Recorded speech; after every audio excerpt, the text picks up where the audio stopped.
Multiply powerlifting is 3 events: the squat, the bench, and the deadlift. But you're going to have to learn to deal with pressure, I think, when you post from somebody that doesn't use gear to somebody that does use gear. There's a lot of pressure involved with geared powerlifting in general, or multiply. The more layers tend to, you have to deal with a lot more pressure. I always tell people, sometimes rest is the workout. So he who angers you controls you.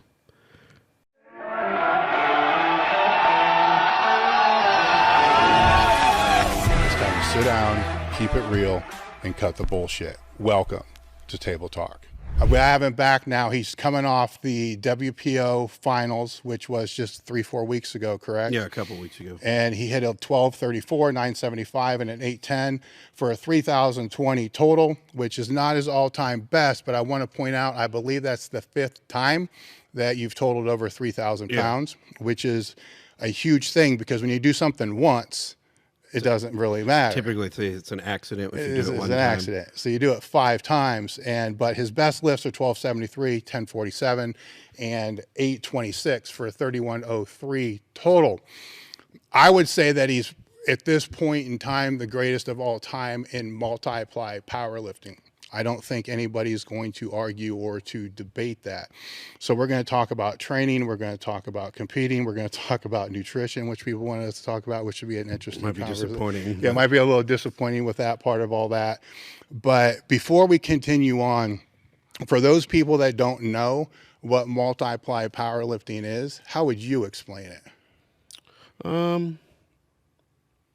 Multiply powerlifting is 3 events: the squat, the bench, and the deadlift. You're allotted a squat suit, which there's usually 2 different categories: single or multiply, which they allow. Basically, it's a restriction of how thick the gear can be.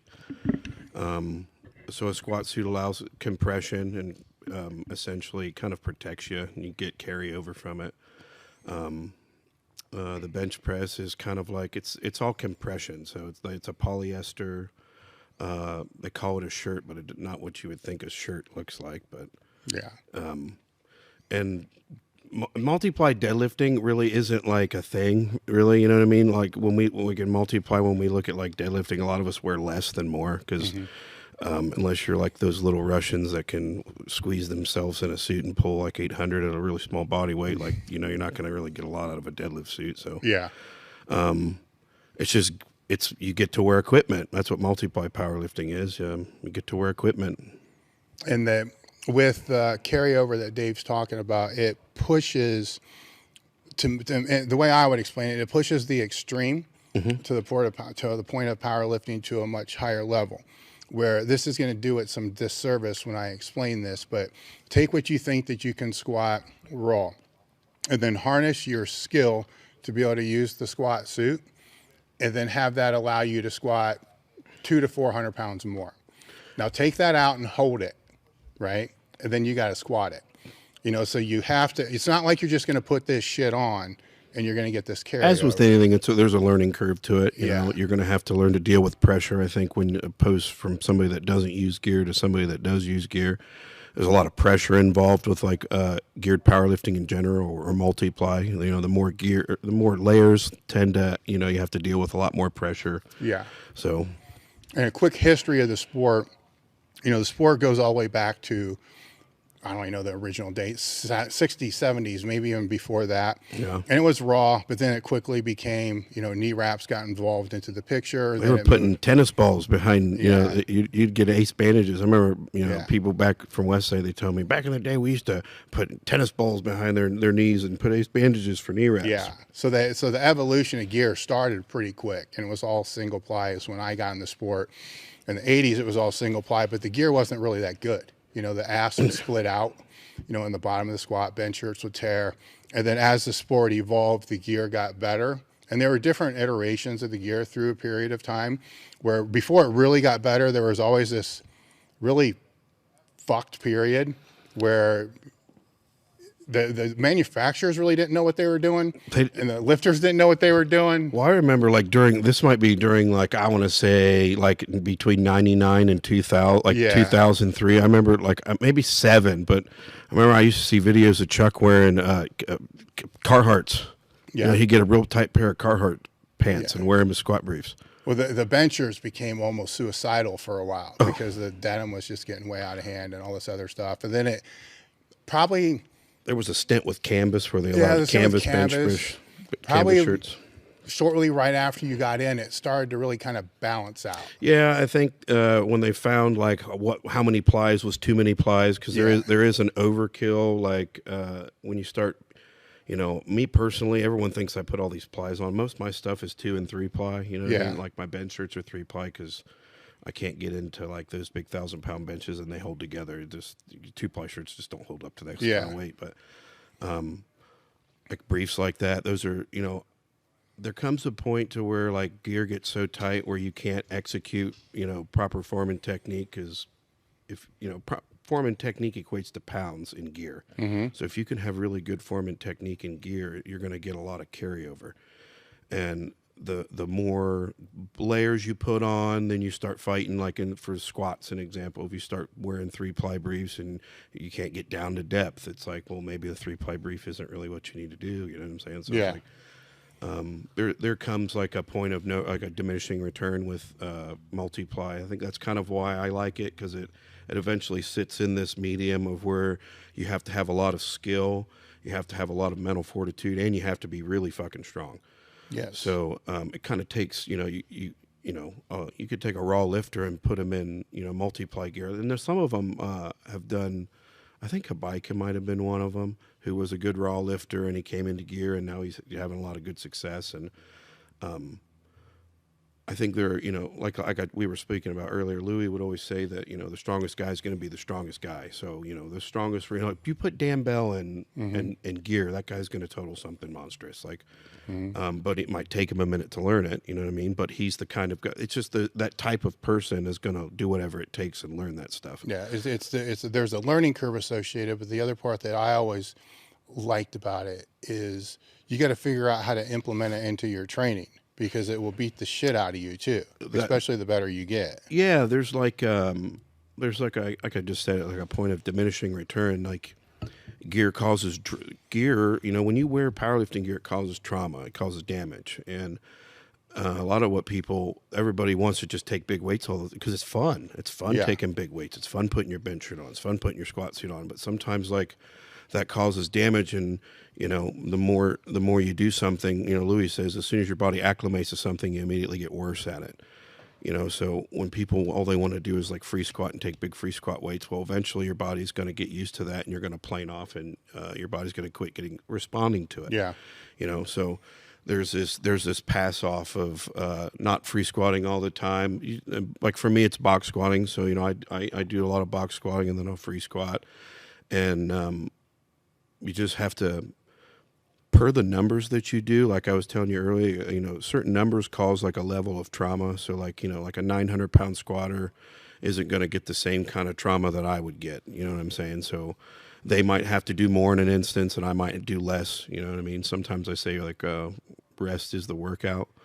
And a lot of multiply lifters would probably go a lot further if they practice that. It's not always about, you know, beating the dead horse to make it come back to life. Yeah. What I liked about the gear myself, the multiply gear, is I never saw myself as being the best of the best, right? I was a good to great in that level. Not a great. I'm not saying I was fucking great, you know, but top 10. I mean, at the time, dude, 900-pound squats, 1,000 was like the 1,200. Yeah. So top 10, you know, rank in my class, but not like 1 or 2.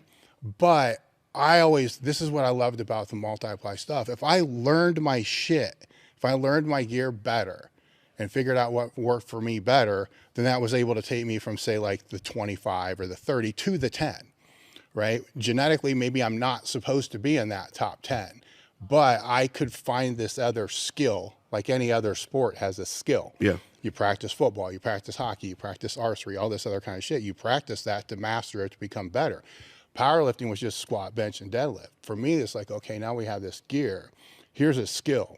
Yeah. So if I can tune in this skill, I can beat people who should be better than me. Well, I think that's kind of like what it adds. Like, I don't want to say variables. There's a lot more variables when it Yes. comes to geared powerlifting. I think it takes like I don't knock other forms of lifting weight. I think all powerlifting's good. I think if people are powerlifting, it's good for our sport as a whole. But so what were you saying? Sorry, to your point. Just you're talking about the different levels or the different components of gear.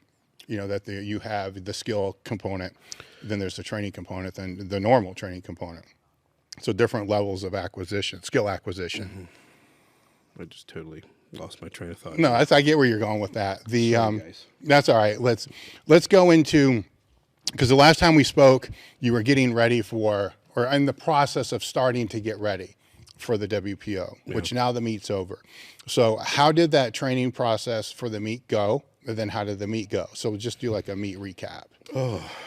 Well, like this whole year has been like a really weird, very tough year. Like just for me personally. Like so, like in March, Louie died, and you know that kind of like turns kind of everything up on its end. With anybody that was close to Louie was kind of like, so should we still keep doing this, or you know, it's like. So, you know, all those thoughts ran through my head. Maybe it's time. Maybe that, you know, that era's kind of passed on. Maybe I should just go on with it type thing. So, you know, not that I thought I was going to, you know, quit or anything. But, you know, when somebody like him passes, it makes you question, you know, what you're doing. So, you know, Louie died. And, you know, that kind of has always been sitting in the back of my head. And then my fucking bulldog died. So, you know, I had a bull terrier from Chuck. He was 14 years old, dude. He's old. And my bulldog passed away, and that was tough. And so I was dealing with both those things. Like a lot of people, if you're really close to a dog, you might understand. But the hardest one was my father passing away. So in August, he passed away, and it was just a really tough time. And I had like come into a point where I had to just make a decision. You know, like you know, life's not fair, and you have to just. Life doesn't care, so you really have a choice. Life's just full of a set of choices, and I could either let that let that be the reason that I couldn't do something, and my father didn't raise me that way, so to do him the honor, I just was like, fuck it, I'm going to do whatever I got to do. So that was kind of like, I kind of had to refocus my efforts, what I wanted to do. Do I still want to do this? Because you can't go and train and handle these big weights if your head's not there. That's how you get hurt catastrophically. So like, you just there and then I just had to make a decision, do I put my head down and do it? Or do I just kind of like pass it over? And I just made the choice I said, fuck it, it's on, we'll just do it. So I just kind of went back to what I always did, put my head down to the grinder and started training. And, that happened, 6 or 7 weeks out, just before I start taking all the big weights and training into that. I kind of reset training. I'm super introspective. Like I told you earlier, like I'm always like looking at, if there's a problem, it's got to start with me first. I don't try to point fingers outside of me. So I'm like, well, I haven't totaled 3,000 in a few years. I haven't hit some 1,200 pound squats. That's the reality. I can do those things, but the reality is I'm not doing them right now. So I had to, just fucking look into myself and fix some shit. So I, like I was telling you, I basically went back to 10 years ago and rerouted myself into 10 or 12 years ago, started doing shit I hadn't done in 10 years, things that got me to where I was at. So I just kind of like, I don't want to say energized it, but I kind of refreshed myself on things that had got me to where I was, not things that were like keeping me there. When you're thinking about the shit that you had to fix, how did you go about that process? I mean, the realization that the numbers, you haven't been hitting the same numbers, but how did you realize what needed fixed and what needed fixed? Well, what was happening was I not that I felt tired at the meet, I just didn't feel like I was hammering weights. So to me that, I'm strong when I'm tired. If I'm handling the weights, I'm obviously strong. But if I can't, I call it putting the turbo, putting like the, hitting it with turbo power. Like it's like a whole different. It's like hitting the jet engines on it. It's like you have this hydraulic press feeling of where, you know, when you hit them right, you almost don't feel them. And those were getting few and far between. And like I said, you know, I'm looking at myself, I'm like, I'm strong, but it's not translating into the meat.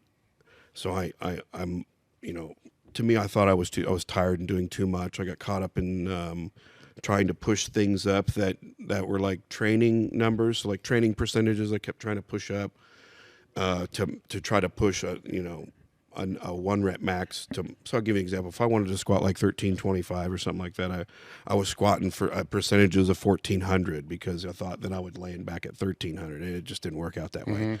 So like I just got in this realm of where I was kind of getting a little bit overtrained, and then when you start getting overtrained, then you start dinging this and dinging that, and that's where you got to stop. And then when you stop, you're not getting stronger, and because you never ever stay the same. You either get better, you get worse. So sometimes, you know, rest is the workout, but it's like it really has to be the truth, you know, like that's really what I need right there and then. So, but going into this meet, like I said, I kind of just went back to some of the old stuff I was doing that got me to where I was at, and you know, my squats started feeling really good. I started doing stuff I hated. Like I try to tell people, oh, do what you suck at. That'll make you the best. And you know, if you're honest with yourself, you'll know what you hate. You know, I don't like a safety squat bar. So I, you know, usually, you know, I hate using it. You know, it's not fun. Yeah. But I was like, you know, forget it. Fuck it. I'm just going to use it. Nobody, there is no more other bar but the safety squat bar, and that's all we're going to use. Took the handles off of it. You're not allowed touching it. Nothing's easy.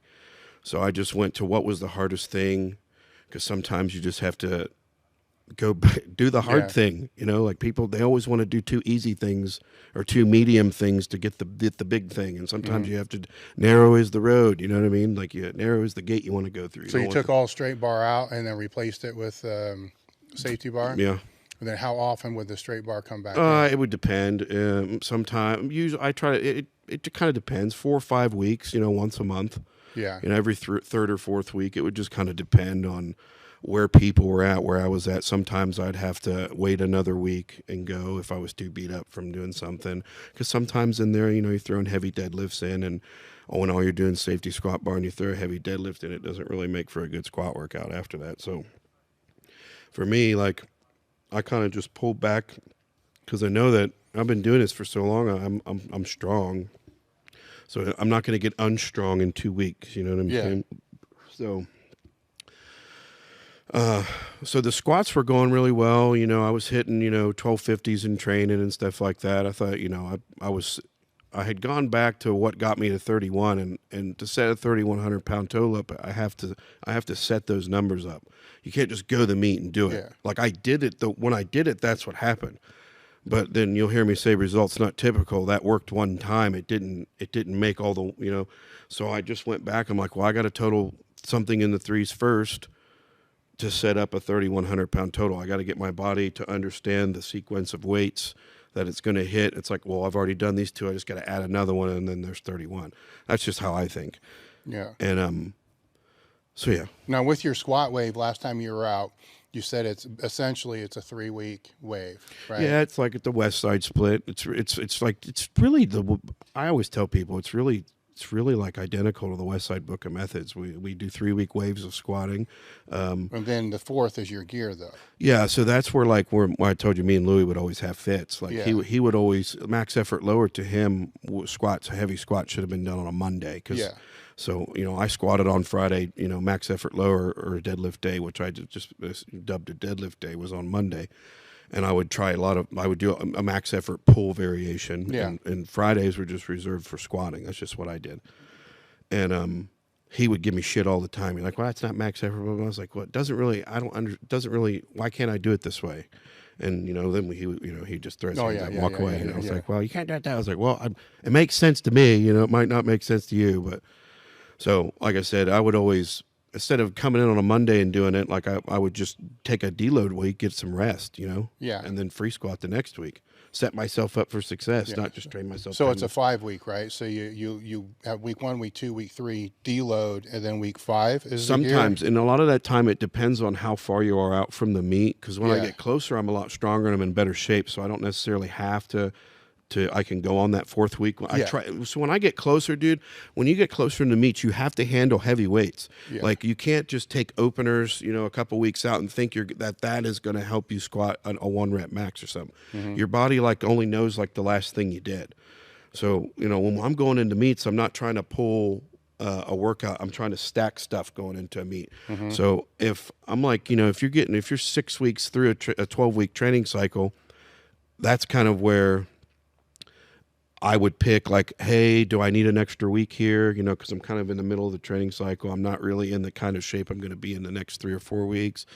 If my body feels good, if I feel strong, I'm like, okay, you know, we'll just go ahead and do it. You know, and then you know, you structure your squat workout to where I always say all my squat workouts are like free squat workouts are attempt oriented. So I just don't squat numbers, you know. I squat the numbers I'm going to do, and like I perfect them. So like when I walk out on the platform and they're calling 1234 and everyone's like, oh, 1234, I'm just like, okay, it's 1234. It's like I've already done this. I don't know how many times I've done it. I had squatted over 1230 I think 4 times in this training cycle. So to me that was the 5th time. Just whatever. It's like I did it all the other times. Why am I not going to do it this time?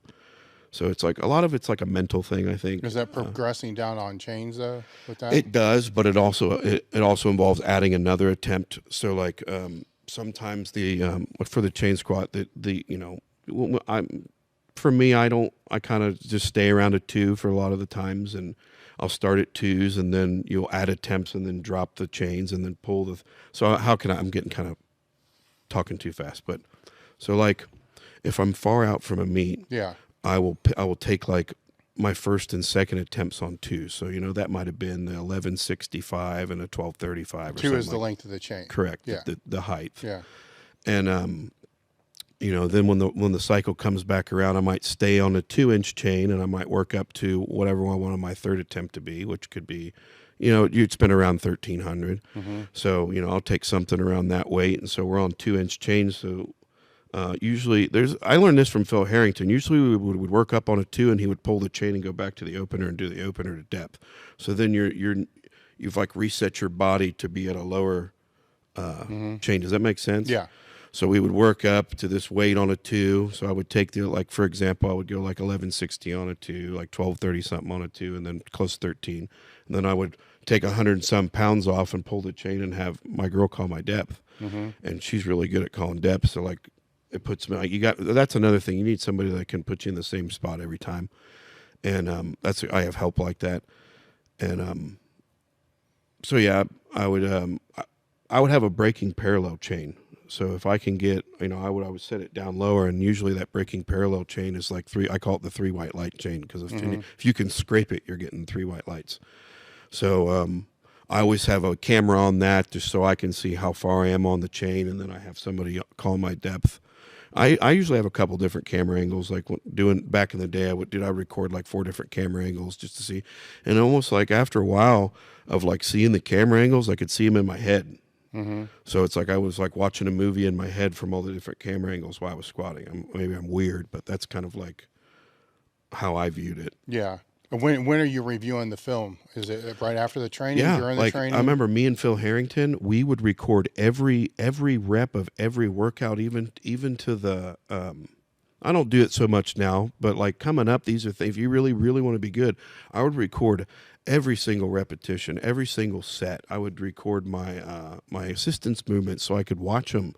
Be like, no, I'm not doing that right. I'm rolling out of a rollback or something wrong. It's like you can see anything, and like I said, eventually you see yourself lift so much. Like while you're lifting, you can see it. So I started connecting what I felt during like the set. Like let's say I took 1200 and I thought it felt like shit, you know. And I'd go back and watch the video and I'd be like, well, that didn't really look that bad. And I'm like, maybe that's just how it feels. You know, maybe that shit feeling is just how 1200 is. That's just how it is. So then you start understanding that shit feeling doesn't mean slow. It still means good. Then you start shaving off this. You only start focus on exactly what you have to focus on. So like that's things I got from watching videos. I could almost have like an out of body experience through it. Yeah, yeah. Well, it allows you to better visualize it when it comes time to mentally rehearse. Yes, and put it through there. You can almost see yourself lifting weights, like yeah. Like I almost see myself in the corner of the room, and you can just see what's going on. Now with the safety squat bar, with the wave that you're leading into that, what did you base those percents on? Forget the percents. How did you select which weights to use for each week of the wave? Usually you base it off what you've done in a meet. So like, you know, people that go, but it's a different bar. But that's to me, that's bar's a bar to me. Got it. Is it easy or is it hard? And there's only one way to make it easy, and it's to keep doing it. Yeah. You know, so like, I knew my numbers would be lower because traditionally, if you've ever used it, like you understand, it's the hardest bar to use, and usually you can be, you know, 50, 60, 70 pounds off of what you do with a straight bar or a giant cambered bar. And my goal was just, for this meet, it was to get back into the 1200 so I could set up a 1300 pound squat. You know, you got to set these numbers up. They just don't happen. And so, like I said, I hadn't, it'd been, you know, when you only do 1 or 2 meets a year, you know, a year goes by and you haven't done anything. It's like, crap, that didn't, you know, it's like, I got to do something. So, So, like I said, I just So the first. So what are the percents then? Okay, so what I did is I went back to basically what was my best squat in a meet. It was like, so I went off percentages of 1275. So I would do like same West Side template, 50% of 1275, and I would do that for 7 or 8 sets of 2. A lot of times, like bands, chains, not chains. Okay. Usually I'd start at like 4 chains. I don't squat with bands a lot. I hardly ever squat with bands, and I think that's just a personal thing with me because I watched Chuck do a lot of band stuff, and it didn't seem to like, dude. I would see him do the most ridiculous, crazy strong stuff. I think the craziest thing I ever saw Chuck do in the gym was 880, 2 blues, a green, and a purple, and a pair of briefs. And that was like, we're all looking at like, what does that equal? They're like, that's like 14 something. So like, I think bands can make you really, they have their place. I think you should use them in the squat. I think they build squat. They make you strong, explosive. They make you faster, and they make you strong quick. Like bands will make you strong quick. Like if you they say you can't get stronger in 3 weeks, but you can get faster in 3 weeks. Yeah. And that's where I think the bands come in. So like I still use a lot of bands like on speed bench pressing, but the reason I don't so much in the squat is because of what it does to my shoulders. I don't know if I'm just I'm wider, and when I get out in bands, it feels like it does, hunkers me in. But with a safety squat bar, it's kind of the same thing. It's just it's just a different. It's like kind of feels like a more locked, fixed position when you're with a band. You're like in just one track. Yeah. Or if chains are swinging or moving, you have the ability to kind of move or roll or get one. I mean, dude, if you put a band on a safety squat bar and you get one out of the groove, you're dead. Yeah. You're goodbye. Like, so week 1 was the 50% with 4 chain, and then week 2. Yeah, week 2 be 55. You go up 50 pounds. So like these 5% increments are usually like 50 pounds. Yeah. You know what I mean? So, week 1, if we just say 1200, week 1 will be like around 600 pounds for 8 sets of 2.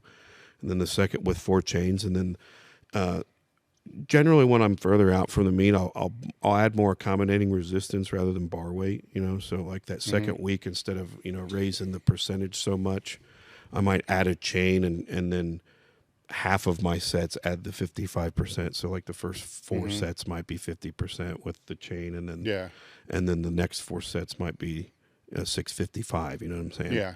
So I kind of might split the weeks. Then in the third week, most times I'll add so if there's 5 chains on the second week, I would keep 5 chains. I usually don't go above 5 chains. Yeah. So it's usually between 3 and 5 chains. And then depending on how I feel, I either factor in more bar weight or more accommodating resistance. Does that make sense? Yeah. Now with those weeks are you looking for, because it's speed, right? Where some people will move it to, how do you know if you're moving it fast enough? I know you feel it, right? But how do we? What I start looking at is like the later sets. If they're having problems, if we're doing like 8 or 9 sets and then we're getting into set 6 and you're having issues, like not good percentages, that's like where I would maybe split a percentage.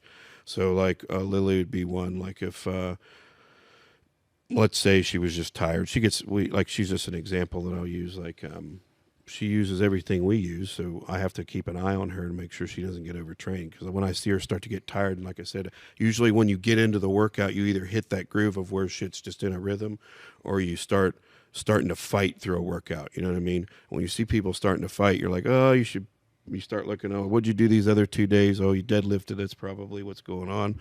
But on top of that, let's just cut these setbacks. So we might go from 300 back down to 275 and finish out. You know what I'm saying? Yeah. So like auto-regulating, like you say. Yeah.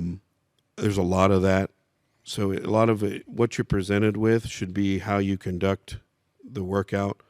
That's just kind of like what I do. I have like a general plan. That's why I say like block periodization. You should have a plan, but when the plan starts to go, which is most of the time. Yeah, you have to change. Yeah. Because you can't just be like, well, I got to do these weights and percentages. It's like, well, your body might not be, this just is not where you're at right now. So a lot of times, like when we fix something like Lily, let's say she was using 3 plates, for example, and like by the 5th set, she starts slowing down. I might either just cut her off and be like, all right, well, you did 5 sets this week. We're just going to shut you down here, and we'll abbreviate, pull some weight off, and we'll add that extra set next week. You know what I mean? So you kind of make it up in a way. Does that make sense? Yeah.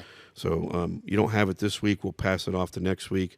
And then usually, when you do that, your body kind of, adapts. So you get some stimulus. Your body gives you something back. When you hit it with something, usually it'll hit you with, strength or weakness. You know what I'm saying? So generally, most times they always bounce back. And then what you look at is when you go through that 3-week wave again, you give them that 3 plates again, and usually they smoke right through it. So there comes a time, maybe like in the middle of that training cycle where I was telling you earlier, where you're not quite in shape to do that, but you're kind of in that like transitional phase of coming through the beginning of training, going into the middle of training. You have this like pass off of, well, now you start handling bigger weights. And I think when you get there, you get like Lily, for example, if you can watch them and not let them get overtrained. Like I said, for her example, when she starts slowing down, it's like, okay, you're done for today, fix it the next week. And then when that runs, like I said, and when you roll through the next wave and that 3 plates comes back around again, usually every time it's what it's supposed to be. And you're in the training cycle, that's where you have to hit those numbers. So to me, like, when you're further out, you have to put yourself in a position to do those things rather than just doing them. You get what I'm saying? Yeah. So like if you can't do them quite yet, but we know that you can squat these weights over here, like she could squat 600. So you have to, if you're going to squat this weight, you're going to have to use this. Like there's just no way around it. I'm sure you could, but in every meet she's gone to now, she's squatted over 600. So now we kind of got this. I know that if she does and if she's in this realm, then she'll hit this number type thing. Then you start like dialing in on days. Like are you tired today? Why are you tired? I didn't get enough sleep. Well, that's dumb tired, and you can still lift weights. Like, oh, I'm tired because I put my bench shirt on last week, and then we pulled heavy on Monday, and here I am stacking 3 heavy workouts within a week of each other. It's like, oh, that's probably why you're tired. We'll just chill out next week and. So then what in that case of them, because you're looking back, right, to see what created them being tired, but at the same time, it could be that their work capacity is just not where it needs to be. Correct. Right. So you got to make that call. It's a fine line. And like we talked about earlier with multiply powerlifting, when you only have so many training sessions to put gear on. Yeah. They're very they have to be on very specific days, and you might have a week leeway before or after. Like if you get up to it, I kind of like built in a week. Like if I pull, like I have to free squat this day, this many days out from the meet. If I get there and I'm like, dude, I just cannot do this. It's like there's a week built in. You know, Yeah. I've done it enough to know where, you know, if I don't hit it on that day that I prescribe it, that everything will still be fine. So like, I call it just, you know, setting yourself up for success. A lot of people don't build that into training and think you don't necessarily have to have everything right now. You have to have it when it matters. Mm-hmm. And that's kind of like my thing. I think that's probably why I've lasted so long. I've not, I give myself time to get into the realm of lifting big weights. You know what I'm saying? And it's just a little bit of it's a process, you know? Now with that same case, you get through the first exercise and it's got to be changed, right? Down regulated per se. What do you do with the secondary and then all the supplemental exercises after that? It kind of depends. I usually keep that stuff. You know what I mean? Yeah. It's usually never really heavy. You know what I mean? Yeah. A lot of my assistance stuff is more therapeutic than it is. I always kill the main exercise and whatever's left, you know, that's what assistant. You know, that's that's just how I was. You know, that's how it was at Westside. You know, you killed main exercise and whatever. You know, you half the time you would struggle through all the assistance movements because you were so blown from the main exercise and getting screamed at and everything was just shocked, you know, like you couldn't do nothing after that. So a lot of times when a workout gets hard like that, it's a lot of, and I leave it up to, you know, the guys and the girls that I train with. I look at them like, you guys got to be, I can't be your daddy, you know what I mean? Like you have to be honest. Like, are you just don't feel like being here today, or are you really sick? You know what I'm saying? Like I don't have to live with that. I tell them it's not my squat. You can do whatever you want. It's not my squat. Usually when I start talking like that, they're like, okay, what do I do? It's like, because in the end, it's not my squat. It's like, you know, I'll tell you what I think, but you know, you're going to have to be honest with yourself. And you know, if you can do something, you need to do it. You know what I'm saying? So that goes back to your question. Basically, if those sets get hard, you can all the assistance movements like reverse hyper, sled dragon, any kind of like hamstring, quad stuff, like those are all easy. You can still do that stuff. You know what I'm saying? So I don't really pull that stuff away unless you're just getting fucking stapled or something. You know? Yeah. Like why did you show up today? What are you doing here? Like like you need to go home. I don't think a reverse hyper is going to help you. Mm-hmm. So sometimes there's those ones, but those ones are, you know, usually it's the other way. Like quit being a twat and get in there and do some shit. So then how's the bench roll? Well, on the bench days, is that on a 3-week wave or is that just completely... Generally, I mean, I try to structure them to where they're all within like a week before or a week after each other. Sometimes so like when I'm far out from the meet, I might hit the bench. Like I might put a shirt on the week before I take a free squat. You know what I mean? And then like when the cycle rolls around again, I bring the bench in the same week as the squat. You get what I'm saying? Yeah. And then we move that forward, you know, and then that usually sets me up just before the meet. And then I will go through that again and then add a deadlift. I usually pull after those two. A lot of people try to pull before like a bench or a squat workout. I pull after. So I'll put a shirt on, I'll take my squats, and then that Monday, when it's deadlift day for me, I'll pull, usually going into meets, I should say, I always pull heavy pre-exhausted because that's going to give me a better, you deadlift last, and you deadlift after you squat and you bench, you know what I'm saying? So that's going to give me the most honest read on what I can probably really pull, you know what I'm saying? Yeah, you said your deadlift this training cycle for this last meet was the best it's felt. Yeah, in a really long time. What'd you do different?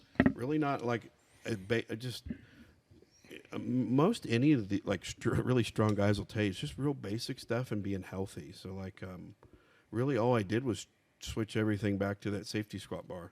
And I mean, at Westside, that was one of the things that we always did. That you know, the safety squat bar doesn't just make your squat stronger; it makes you have a super strong back.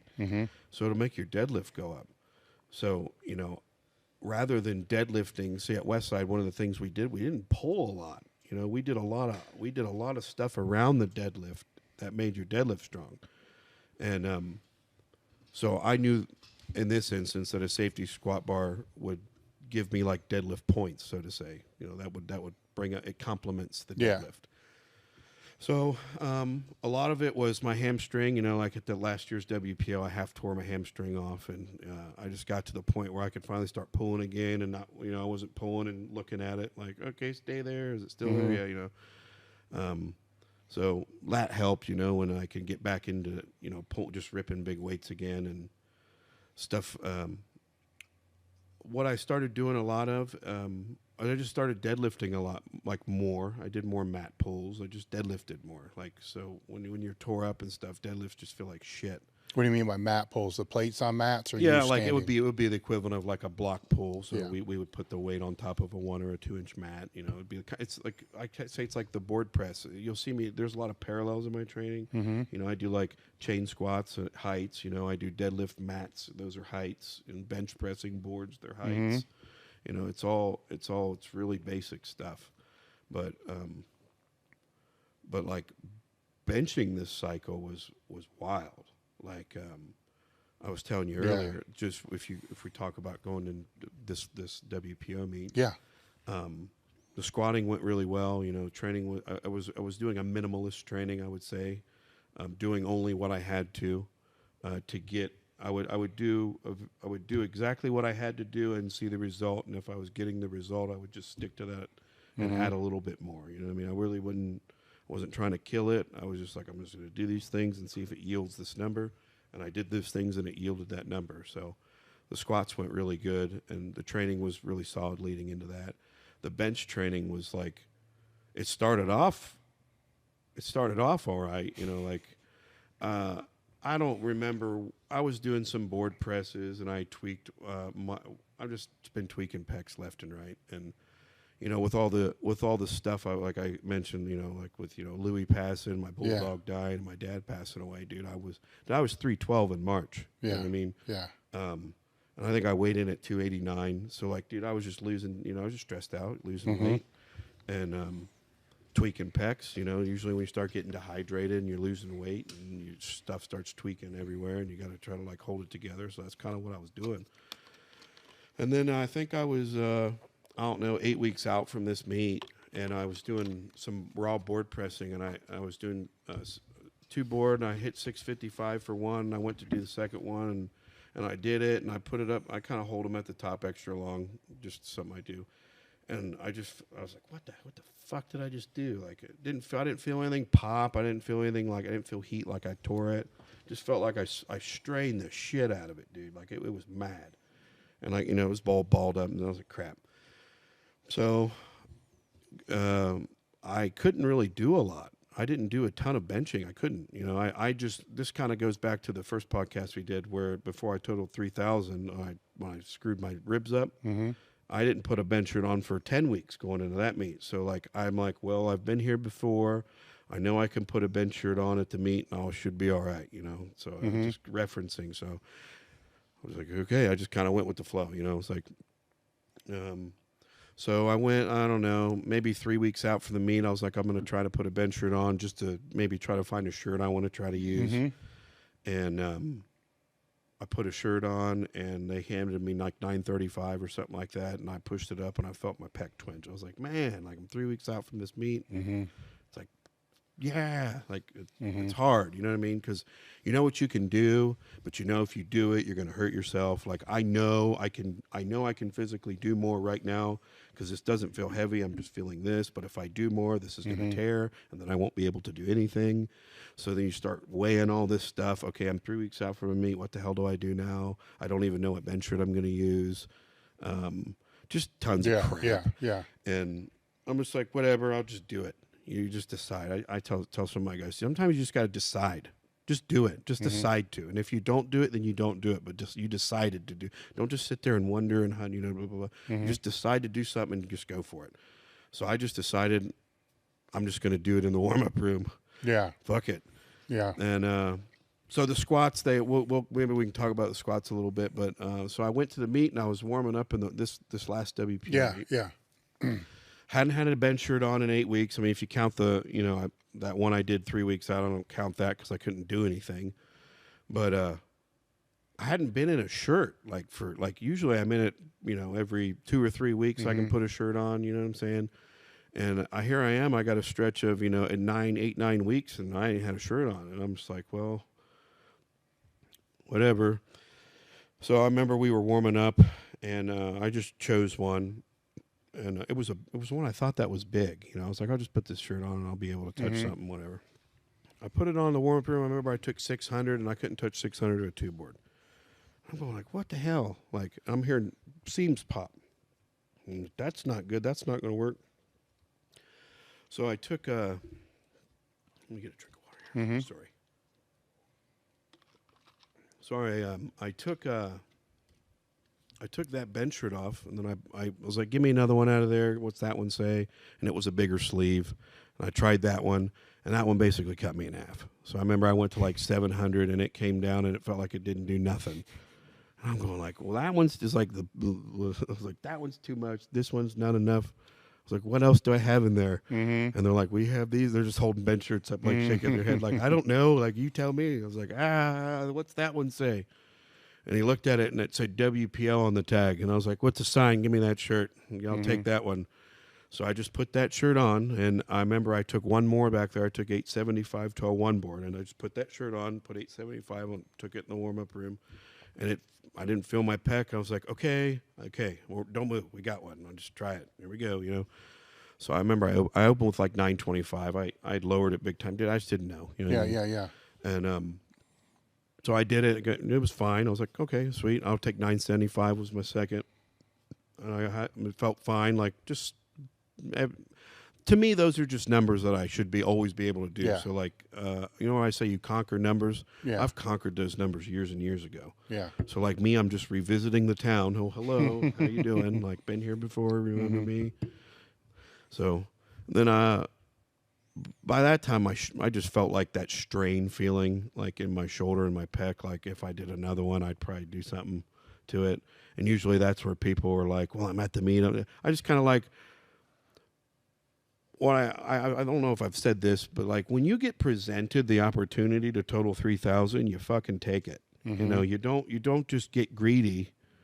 It's like, yeah, 31's great, but I only had 2 squats. I'm gonna have to pull a bunch. My bench is just not there right this instant. It will be. Okay, let's just set up a big one. I'm running the numbers, and then with the 1234 and the 975, I needed 810 to total 3020. So I was like, all right, 3020, that out totals every total I did at Westside. That out totals anything I've done in the past since the 3100. All right, we're at the WPO. It means something. Let's try that. So I'm going to go with the second highest total of all time. That I'll settle for that for now. Because in my mind, like I told you earlier, I'm trying to set all this stuff up. I'm trying to set the 3100 up again. And to do that, I have to go back through 3,000 and hit it again. So that was kind of like my mentality with that. So, well, when we talked before, you mentioned something that resonated, because I thought about it a lot and continue to think about it a lot, that lifters have this journey, right, where it goes up, then it stays kind of stagnant for a few years. And that's really where most quit, because it's fucking hard, right? Because you're doing all the work, but you're not seeing any result. it's terrible. Right? It's a terrible feeling. And then it starts to go up. Are you realizing that that's kind of where you're sitting right now? Well, I think we talked about it a little bit in the last podcast. Like, I've seen cycles. I've seen pattern. So I've seen enough cycles and patterns. Like, I compared this to Greg Penora. Like, I saw if Greg Penora would have just held on another year, that dude would have totaled 28 or 2,900. Like, and people, I think AJ kind of came to that point where it was like, it's like, do I take his thing was, do I take a chance at dying, or do I take this chance? And it's like, he decided to do another thing. So, sorry, Rumi. Well, it's just what I'm trying to say is you have the self-awareness to know I may be there. I may be going through that funk.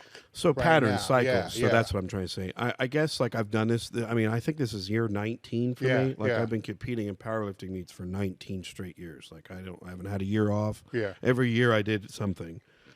And in those years, for myself, I should say, like I've seen patterns with other people, like I mentioned, Greg, but like for myself, you know, I said it on the last one. I said, we're coming up on 4 years. I said, here we are. I was like, you know, I totaled 3,000 and, you know, 13 or 14, and it took me till 18 to do it again. That was 4 years, you know. And I totaled 31 and 19, the culmination of that run. You know what I'm saying? And that's what I had to understand that was. That 3,100 was a culmination of a run of me totaling 3,010 in Tennessee, me going to the APF Nationals and totaling 30-14. And then that rolled me in to the Super Finals that year where I totaled 3,100. So I'd seen like pattern, you know, pattern. So, you know, when I had that 31, I just kept trying to shoot for it. And I think, you know, when it's a high like no other, you know, it's a place you want to be, but it's not how to get there. It's how I got there one time a certain way, and, you know, I have to do things different now. So like I said, I look back to this pattern of me, what I did to do 31, and I had all these 3,000 pound totals in front of it. So to me, to achieve that again, I had to turn around, like introspectively say, how did I really get there? And it was by setting it up. Yeah.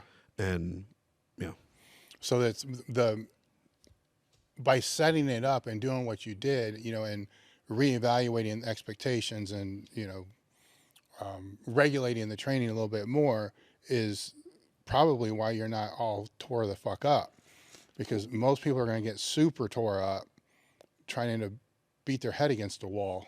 Well, I try to tell people there's no $1 million check in this. Yeah. It's like, if there is, the government must keep that money, because I ain't seen a nickel of it, you know, like we don't get paid money to do this. Like, it's not like I don't want to say it's a glorified hobby, but it is, you know what I mean? Like, it's not, you can't make an actual honest living off being a power lifter. I mean, it'll give you nice life perks, and you can get some nice things along the way, but that's kind of my whole thing. Like,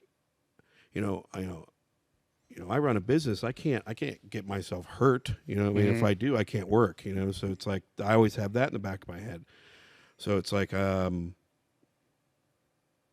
you juggle this fine line of I call it doing exactly what you have to, no more. Training optimally, you hear Louie say it.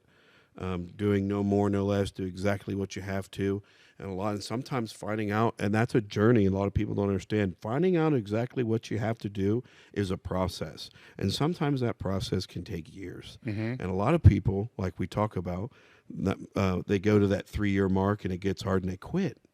It's like you don't understand that, like, you know, failure, you're usually on the cusp of a breakthrough. If you're like, failure is a sign that, you know, that you need to keep trying. A lot of people, you know, like I said, you have choices in life. Like in my instance, you know, I had a lot of loss between, you know, like I say my bulldog, but I love that bulldog, man. Like, that was my dog. I had him for 14 years. I got him from Chuck, and, you know, it was like that dog meant a lot to me. It was like my buddy. And then my dad died, and that was really hard. That was a real hard thing to deal with. And like I said, you have choices. Life is a choice. You can either choose to be a victim or a victor. You just make a choice.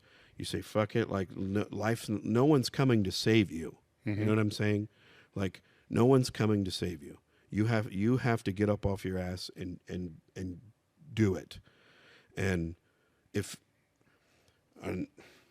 I don't know if that's just gone and not in today's age, or it just doesn't seem like it's a thing anymore. Like, if you fail, you just quit. Like, a lot of people, if something doesn't go their way, I would just say it like that. If something doesn't go your way, you just don't turn around and throw your hands up and quit. You say, well, you look in, like, hey, it's something I'm doing. What do I need to do to make that happen? In terms of, like, just powerlifting, you know what I mean? Like, well, I think that's big in success of anything. I mean, to have the realization to look realistically at what your strengths and weaknesses are, the ability to make educated decisions and not live in indecision, right? Yeah. Like, I think that's a good point. Yes. Living in indecision, it's kind of like a fence setter. don't deal with fence sitter. You kick them off. You either kick them off or get on our side or kick them off the other. It's like yes, there is no middle. That's why I say you never ever stay the same. You either get a little bit better, you get a little bit worse. There's just no hovering in the middle, and I think when you hover in the middle, it's worse than either or. It's worse than either or. Well, it is a decision in itself. Yeah. But looking through what you were just talking about with your bench, going back to when you strained it in training, there's that processing, like, fuck, here, I trained it. You're mad for about 15 seconds, but then you can't be mad anymore because you have to make a decision. You have to be a man. You have and a woman, or you have to be like, you have to be the boss. You have to be the boss of yourself. So to say, like, you have to just pull your fucking pants up and make a decision. Like, and it could be about anything. Like, it could be about training, or it could be about anything. But that's that. I mean, what we're talking about when that happened in training, it's a little thing, right? It's a little thing, but still the act of owning it and then making that decision and becoming calloused over a period of time. Like, you've done that many times. It's not the first time you tweaked something and had to make a decision.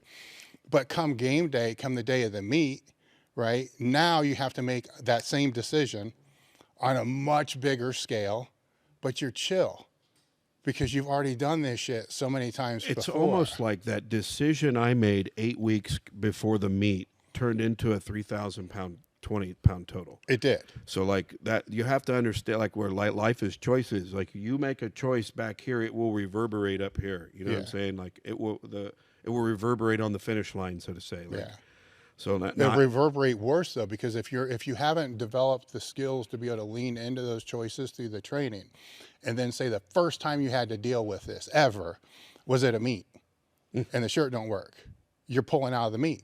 Because you never had to deal with micro decisions of that level. And that's what most people do. They avoid it. So I'll give you another example. At this meet, Tyler Roy on my team, he had basically, from what he was telling me, he had taken the bar out too high. Like, he was getting, the clock was running, and he was trying to get under the bar and get it out before he got timed out. And he had set the bar. Oh shit! Sorry, he'd set the bar a little too high on his neck. So when he unracked it it kind of like rolled down and hit the L1 on the back of his neck there. And he heard a bunch of pops, and then he basically took a dive with it. So that stopped the meet there for 20 minutes. You know what I'm saying? So I had taken my first attempt. I got red lights on it. I repeated 11. I think it was 11:62. Or 68, one of those two. And I did it on my second, and I got it. And I was like, man, thank God. Like, geesh. So that's like, I'm in the meet now, I'm like, what do you want on your third? I was like, give me 12:34. And I was like, just as soon as I had said that, they start the order again, and Tyler was in the beginning of the flight, and then he ended up hurting his neck there, and they had to stop the whole meet, pull him off the thing. And so I'm starting to look around the room, and, people are getting upset, I'm just like, yeah, that does suck. That sucks the meet stops. But you know what? I've been here before. I've actually been in that very same. It's kind of like this meet was like a meet of past experiences that got me through this meet. So a lot of people are like, how'd you do that? Past experiences. For instance, there was a meet that we did where a guy named Jim Benson, he tried like a 1050 squat at one of these meets, and I think the heel of his shoe blew out, and he like blew his knee out, and then when he fell, the safety strap came and caught his elbow between the bar, dislocated his elbow. And I was like 3 lifters before that. So I'm like, watch this dude just get wrecked. And then they have to stop the meet, bring the ambulance in, just set him up. And I'm going, and I think that was my first 1,200-pound squat, or the first time I tried to squat 1,200, or I did. It was that day. So you fast forward to now, here I am, however many years later, in the same kind of predicament where somebody's gotten hurt, they've stopped the meet, everyone's getting cold, I'm hearing that, and then I don't know who said it. I just heard, "Are you gonna pass?" And I instantly became fucking enraged. I was just like, "No, fuck it, dude. No, let's do it." Like, no, I'm not fucking passing, not at all. Let's do it. Who else is doing it? It's just like, it's poison, dude. Like, you know what I'm saying? Like, that's poison. I'm not going to buy into something that's going to negatively adverse or affect me, even if it's a sure thing. I'm not going along with it. That might be just me, you know, go down swinging, whatever. But I was looking around like, nope, fuck it, let's do it. Like, run it. I'm going to do it. And people were pulling out, passing on third attempts, and I'm just like, nah, let's do it. And this is what I'm trying to say, man. Like, this separates good from great. You know, good lifters, you know, might pass in those situations. You know, great lifters do what it takes. If you've missed 2 and you can't get the third, that's the difference between good and great. Like, if you can't do what it takes, like I missed one. I had to go and squat deeper than I did on the first one. Some meets you got to work harder at. Some meets you don't. And you've heard the cliche saying of you're going to get some turned down that you shouldn't, and you're going to get some passed that you shouldn't. But you got to hope for the best and prepare for the worst. And I always prepare for the worst. And I think in those instances where, you know, like at this meet, you know, where the meet was stopped, you know, everyone's getting cold and everyone's getting out of the groove, and, you know, now they're having to just start a meet up on third attempts. You know what I'm saying? It's hard to go from, you know, when the meet, dude, when they stop squats, it's like it's time to bench press, you know, and you have to like stay in this holding pattern. It's tough to deal with. It's mentally hard. You know what I mean? But it's just why I say life is choices. It comes down to a choice. Make the choice. I made the choice to just do it. And I wasn't going to let it be an excuse of anybody. I wasn't going to put it on anybody but me. I didn't care if the meet was stopped for 20 minutes. I didn't care. I didn't care how cold I was. I wasn't cold. You know what I mean? Like, to me, I just, you know, I don't. So, yeah. So that was just me. I just did what I had to do what it takes. Well, it's being solution oriented, right? You can't be decision. You can't be solution oriented if you haven't made a fucking decision on what you want that solution to actually be. You know, so that's where I think people missed it, is they stay in that indecision where if you've already decided, right or wrong, but if you've already decided, you're already working on the solution on where you're going to go from there. Yes. There's no solution in indecision. It's just a fucking mind fuck. Yes, sir.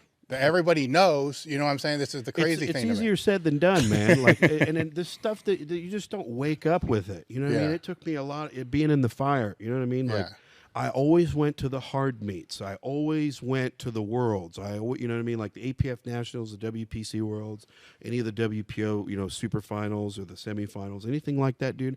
Those are the hard meets to go to, and they make you great. They make you a great lifter. And like some people that maybe that's not what you want, and that's fine. You know what I mean? Then go over there and be that person doing that thing over there. So. Well, it's an interesting thing too, because as we were talking earlier, you always do the same meet every year, so everybody knows where you're going to be.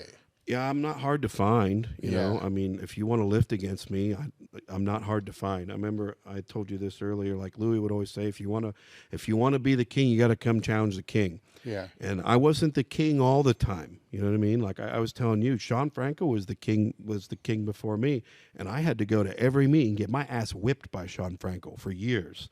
And I had to go to the meets and get my ass whipped by Greg Panora and people like that, and like Donnie Thompson, and you know. A lot of those big iron guys, like they would just waste those smaller weight classes. You know what I'm saying? They would. I remember there one year, Sean Franco. Sean Franco was like, to me, I compare him a lot to Mike Bridges. I think he's a good Mike Bridges comparison. He was a little dude doing big weights. Like, you know, Mike Bridges had like an 830, I think around like a big deadlift, 830 or something around there.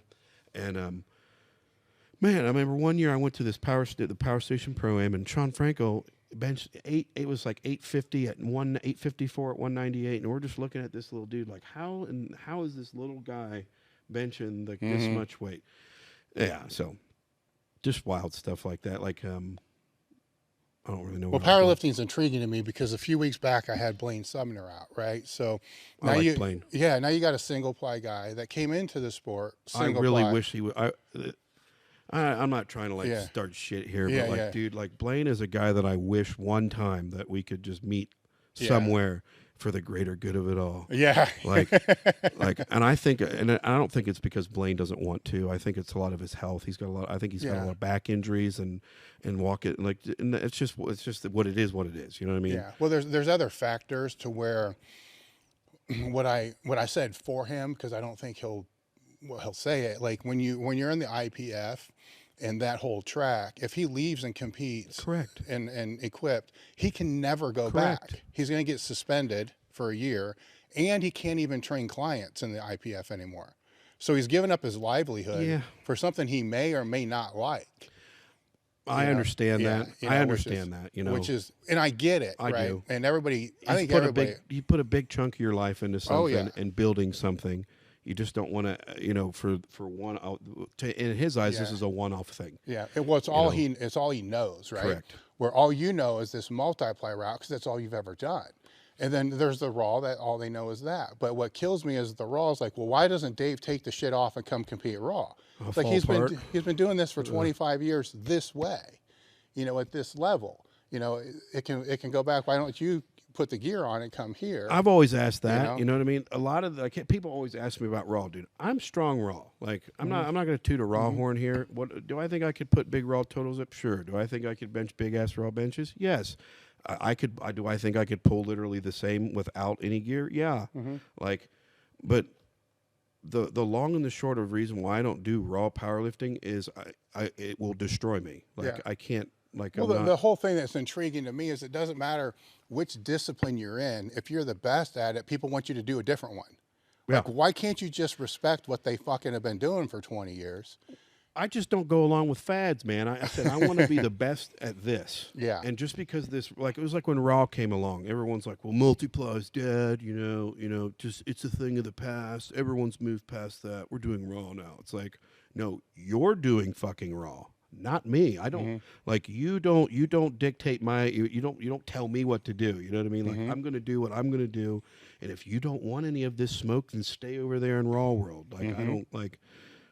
Like I said, I'm not hard to find. Like, if you really want to compete against me, I'm not that hard to find. Like, if you want to compete against me, run any APF, WPC, or WPO meet, and I will be there. Like, it's not hard to find me. It's not hard to get me in a place. It's really not. Yeah. So, With your plan, you know, it's to get back to where that was. When you had to pivot that to this meet, is in your mind is that all-time PR total for you the next one or the one after? see, Donnie always told me this. And I think I take a lot from Donnie because me and him are he's like one of the only guys that's truly been kind of like where like me and him are where. And when you get to like a 3,000 pound total, everything changes, dude. Everything is just different. And he would tell me, he would just be like, Hofster, don't try to plan it. He says, the ones you try to plan will be the ones you fall on your face. And like this meet, it's the ones that you think that are going to like not go right, or things are not going to go your way, or even in the meet, they're not going your way. You know what I mean? Like for me, it was the whole squat thing, having to stop the squats, and I just had to just buckle up and just do it. The whole running through 3 bench shirts and taking actually one warm up in the warm up room with the third shirt. You know what I mean? Generally, if you're telling somebody this, usually that doesn't result in a good outcome. Yeah. So to Donnie's point, it's the ones that you think are not good that happen to be the great ones. So I've just kind of been like, I'm just going to train. I'm going to consistency. I see this works. I'm going to root myself in this. I'm going to dial in. I always say, like, I keep 75% of my training is what I call bread and butter. And this other 20 to 25 is something new I might throw in. So like I know what I did last time, and it's like rinse and repeat, you know, like I'm going to do that again. And I don't know if who's like, you know, we said it on the last podcast, Louie would tell you, now this is Louie, you should be able to do meet every 3 weeks, you know, and in some instances that might be true, but I just am at the point now where I just have to like train and look for the meat. Is there a meat around me? Like, it's like when I'm hitting the weights and I'm getting strong, I'll know that it's time to do a meat rather than picking that meat and saying that's the one I'm going to do. You know what I'm saying? So sometimes that's what we do with my guys and my team. they'll want to do a meet, and I'll be like, guys, just don't. No, let's just train. Like, I think people get caught up in, they pick a meet and they train for the meet rather than just training, and then when training is right, pick the meet. So that's a lot of what we do. We don't pick a meet and try to like get all these weeks sorted out and try to block in training and pick stuff. Sometimes you just need to train, and then once you start figuring training out and you're like, wow, I'm really strong in training, I'm not beat up, this, that, and the other, where's the meet at? You know what I'm saying? That's a lot of what we did at Westside back in the day. Yeah. We would just train, look around, and if there was a meet there, we did it. And I think a lot of people lose sight of that. Some people do it too much. Some people want to jump in every fucking meet there is because they're friends. They're there helping their friends, and they think that I want to lift with my friends. So I'm gonna go over here and do this. It's like, did lifting with your friends today help your end goal? It's like, no, most likely not.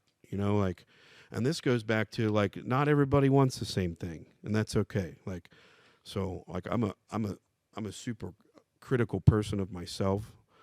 So like, you know, it's hard for me not to want to criticize others when I hold myself, and I guess maybe I just hold myself to a different standard than other people, and the people around me hold me to that same standard. You know what I mean? I like convey to them what the standard is and what I expect, and it's up to them.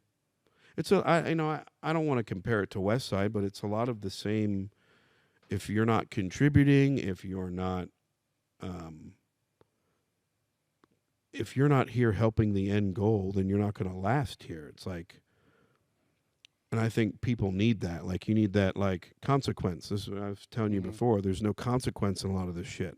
Some of these guys in this last meet felt consequence. They felt consequence. That thing I was talking about.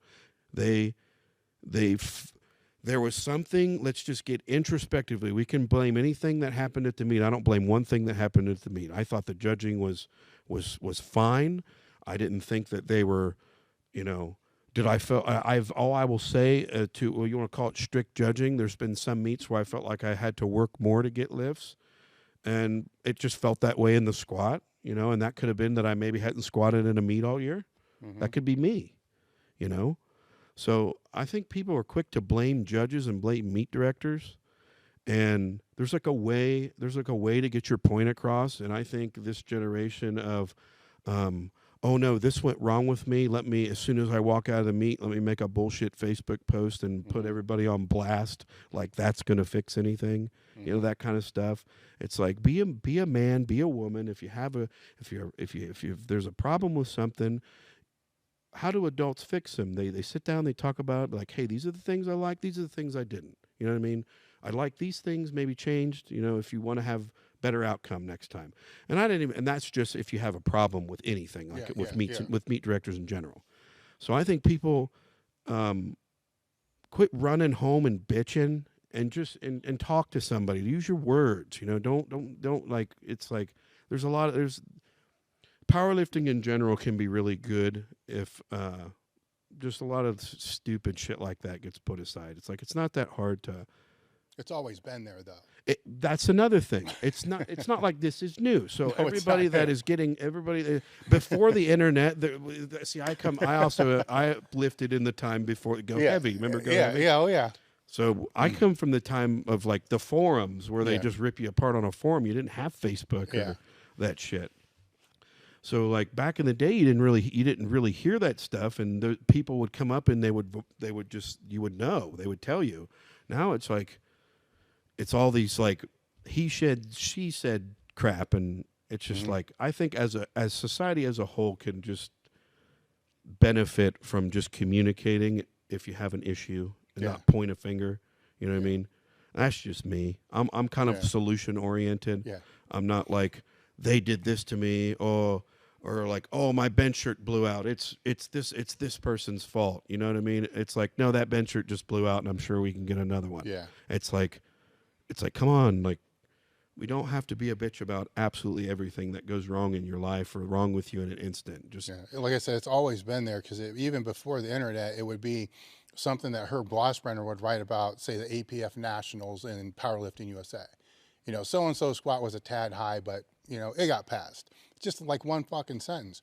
But then that sentence stays there. It's not, there's no comments. You know, it's in a fucking magazine, and that's the only source of communication. So now so-and-so's squat is high for life. They did it to Chuck. Yes. Like Chuck. Like, okay, like if you've ever seen Chuck, like I trained with Chuck for like over 10 years, you know what I mean? A long time. And and you'll know this too, he was a complete freak about depth. If you didn't make depth, you would, dude, like it was like a sin. He would want to execute you for not squatting to depth. So, like, for him not to squat to depth, it was just like he would execute you for calling him high or like calling him above where he was. People say high, so you need to squat deeper. But, like, so Chuck was militant about that kind of stuff. And I would see people, he squats high. It's like, like, A, you probably wouldn't say that to him. And B, if you really watched him in person, he's one of the greatest squatters of all time. Like, and I think that's why I'm such a great squatter is I took, you know, he helped me a lot, and you know, a lot of how I squat mimics how he squats because we train together. A lot of how I saw to become a great squatter, I model after him. So, yeah, just with what there's two areas I want to go. Let's hit the band shirt first because that's something people wanted to hear your thoughts on. Yeah. With the last podcast, and I didn't work it in, so we're talking. It's just a band shirt's what they call it, right? Yeah. I mean, there's no other real name for it. I've always known them as band shirts. Yeah, band shirts. I don't really know. I don't know really all the makers of them or the this or the that's, but I mean, for me in band shirts, I think you just have to draw a line somewhere. I think people they hide band shirts under it's the what do they say? It's the evolution of the sport. It's like, it really isn't. Like, I mean, in a way it is, sure. Like if you want to lift in a band shirt, I don't, in my opinion, it takes energy to like hate something or dislike something. I just don't have anything for it. In my opinion, my opinion comes solely based on experience. So I have put band shirts on. I have put them on in the gym. I have hit very large weights in them. And to me, it's so far removed from like an actual, what we would call a bench shirt, like a polyester shirt or a denim bench shirt. And I go back to the slingshot thing. Back when Mark Bell made his slingshots, I don't know, what was it, 06, 07, 08, something like that. They wanted to put slingshots in like regular meets.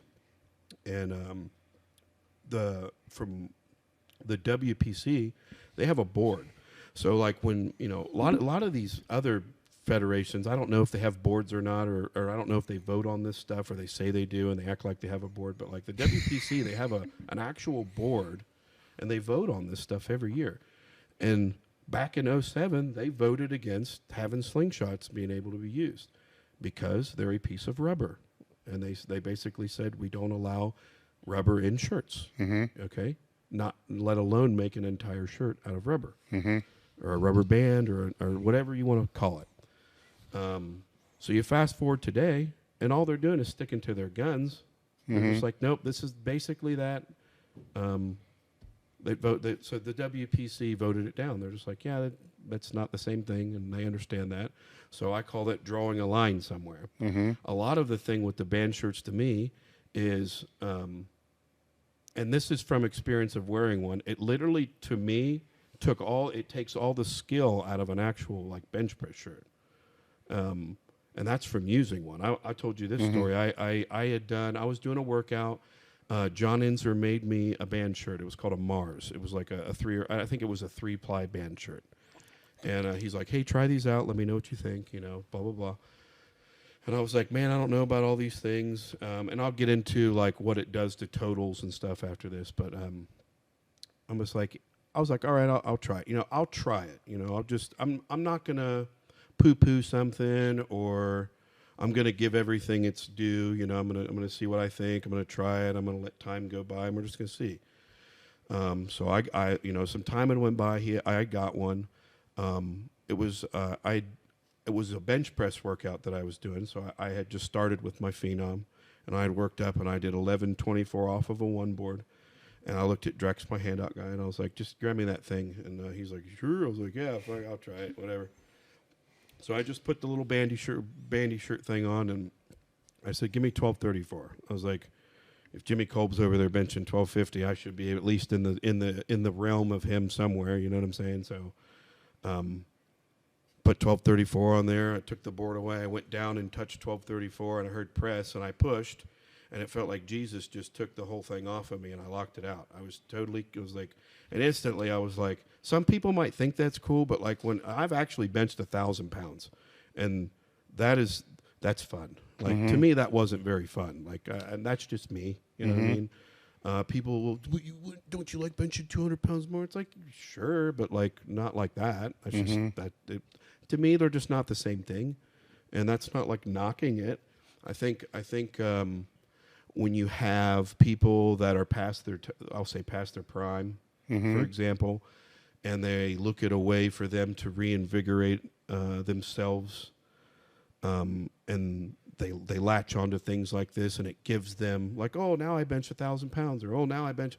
I think, and you could call me salty about it, but in my opinion, they've somehow found a way to bastardize 1,000-pound bench press. And I don't want to sound like the Fred Hatfields of the old day, and they're wearing a suit of armor, and but like I said, if you want to call me a hater, sure, call me a hater, but I draw the line somewhere, and I know that they're not the same thing. One other, what was the other thing I was going to say about the totals? So that's another thing. What people don't get, do you not think I wouldn't like to total 3,500? Like, do you? So, like, if anybody should be for him, you'd think, great, 35. But like, I know that's just, you know what I mean? Like, I'm just like I don't know, I don't want to call it morals, but like I have a set of standards. You know what I'm saying? And that just doesn't fall in line with it for me. I think, like, we'll use the WPO, the WPC, the APF, for example. Those aren't allowed in full power, and they're not allowed in bench only. And what I believe that did is it preserved history, number one. It preserved, it will actually, people that actually come into new to the sport will have reference to actually how good they are and were against an actual unchanging book, so to say. I think that, like, when you throw band shirts in and you got dudes that are benching 600, dude, I seen dudes that are benching 650 that can't bench 650 in a phenom benching 1,000 pounds, and people are like, oh, you're 1,000-pound bencher. It's like, I mean, kinda, sure. I mean, in a way, yeah, maybe, I guess. But like the people that know, you know what I'm saying? Like, it's like the people, you guys can pretend all you want. Like, I'm not here to pretend. Like, I think some of the things that Jimmy Kolb does is completely, like, incredible. Like, I'm not taking, like, I think Jimmy Kolb, for example, Louie would always say the strongest guy is going to be the strongest guy. Jimmy Kolb is going to be the strongest bencher, whether he's wearing a bandy shirt, whether he's wearing a multi-ply, a single ply, or maybe even raw. You're telling me that 5-foot wide dude couldn't bench like close to 700 raw? You know what I mean? Like, so it's the same thing. It's like, I think it comes down to, for me, preserving what my legacy and what this is personally. I've done 19 years one way, and just because everybody is telling me that this is the new way, the guy that's been here 19, 20 years, this is the new way.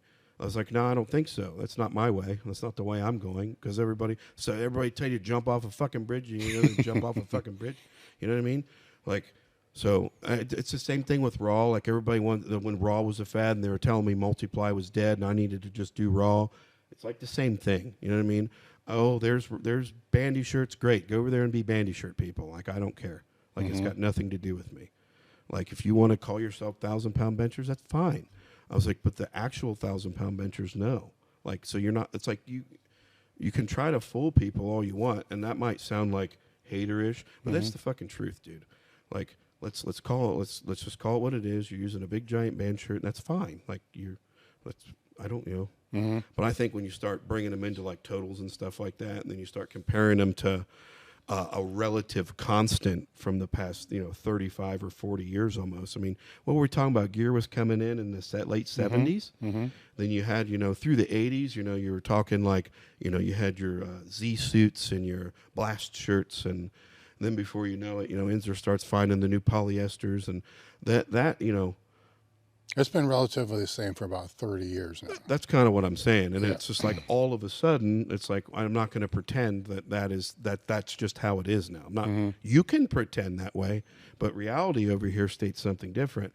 So, yeah, did you put 1,000 pounds in your hand and go down and get a press call and lock it out? Yeah, you did it in some fashion or form or sense. Yeah, but I'm sure there's a bunch of ways to drive 150 miles an hour in a car. You know what I mean? Like some people use drag racers, some people use McLarens. You know what I mean? Like, so it's like, yeah. They're just two different things. Like I don't like have like animosity towards bandy stuff. Yeah. I don't hate them. I just don't have anything for it. It just doesn't interest me. Like this dude, when I benched 1234, I was just like, dude, like this is. So if I squat 1234 and bench 1234. We're like almost a 2,500 pound subtotal. It's like, do you really like? I don't know. It's like that's what I'm saying. Like, do you really? And to that, it's not like it's helping them anyway. Like the guys that are using bandy shirts still ain't anywhere close. Nowhere close. Close as what? Close to me. Yeah. And I don't mean to toot my own horn here, but like it didn't help them anyway. Like, so it's like, do you want me to put one on too? Because I'll tell you what, I'm not gonna fucking lose. I'll tell you that. So, it could. I'll never say never because I'm not one to eat my words. But time and place right now, not gonna happen. There might be some time down the road where somebody might have a way to total 3,100 in a band shirt, and if that happens, believe you will not be keeping that. I that's just where I'm at with it. Like, if you want to challenge the king, you got to come get some. Like, and then you can dictate the rules. Like, that's just where I'm at with it. The one of the topics people wanted us to talk about, or what they wanted me to ask you about, was the nutrition from the last podcast. It's probably going to be a short segment. You might be surprised because I live with it. My other half, she was an IFBB pro. Yeah. So she worked with a lot of like Mike Francois and stuff like that, and Mike Davies I think was another one. Davies I believe was one of her coaches, but yeah. So I always have generally good nutrition. I get she cooks for me and stuff like that. But what are constants? What are things that you make? For instance, you were saying at the last meet, hydration was an issue. I mean, is hydration something that you prioritize? Well, I noticed, and this was just me, and I don't know if people feel the same way or have had the same issues, but like I used to drink a shitload of Monsters, dude. I would drink Monsters all the time. And that shit gave me kidney stones. And I was like, never again, man. Like, so I just got to the point where, coffee and water and Powerade is like, Powerade, give me some sugar and some electrolytes, water, keep it. Yeah. And, coffee because it tastes good, I guess. And what about protein? A lot of the proteins I've ever used, if I do use them, I try to eat my proteins. I'm not one about I'm not saying protein powder don't work and stuff like that. When I do take protein, I usually always gravitated toward Redcon's One stuff because it was made from all their protein is derived from real food. So like how often are you even using it though? It kind of depends on usually like if I'm trying to gain weight or a lot of times put size on, that's when I'll start with the protein powders and stuff like that. Anytime outside of that, I usually eat. I just eat. Yes. I've always found that like, your body takes it better. It's just better. It's just better all the way around. Do you have any idea how many grams of protein you average per day?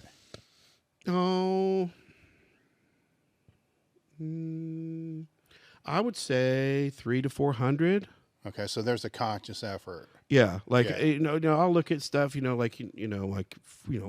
egg white is what 5 grams of protein. 5 egg whites, 25 grams of protein, or 20 grams of protein, or something like that. So like I'm conscious of it. I'm always trying to work for, but I don't. But it's not like a bodybuilder where like literally a lot like you hear Jay Cutler say it like 80% of bodybuilding is eating and diet, and the other that's so and then after that it's like genetics.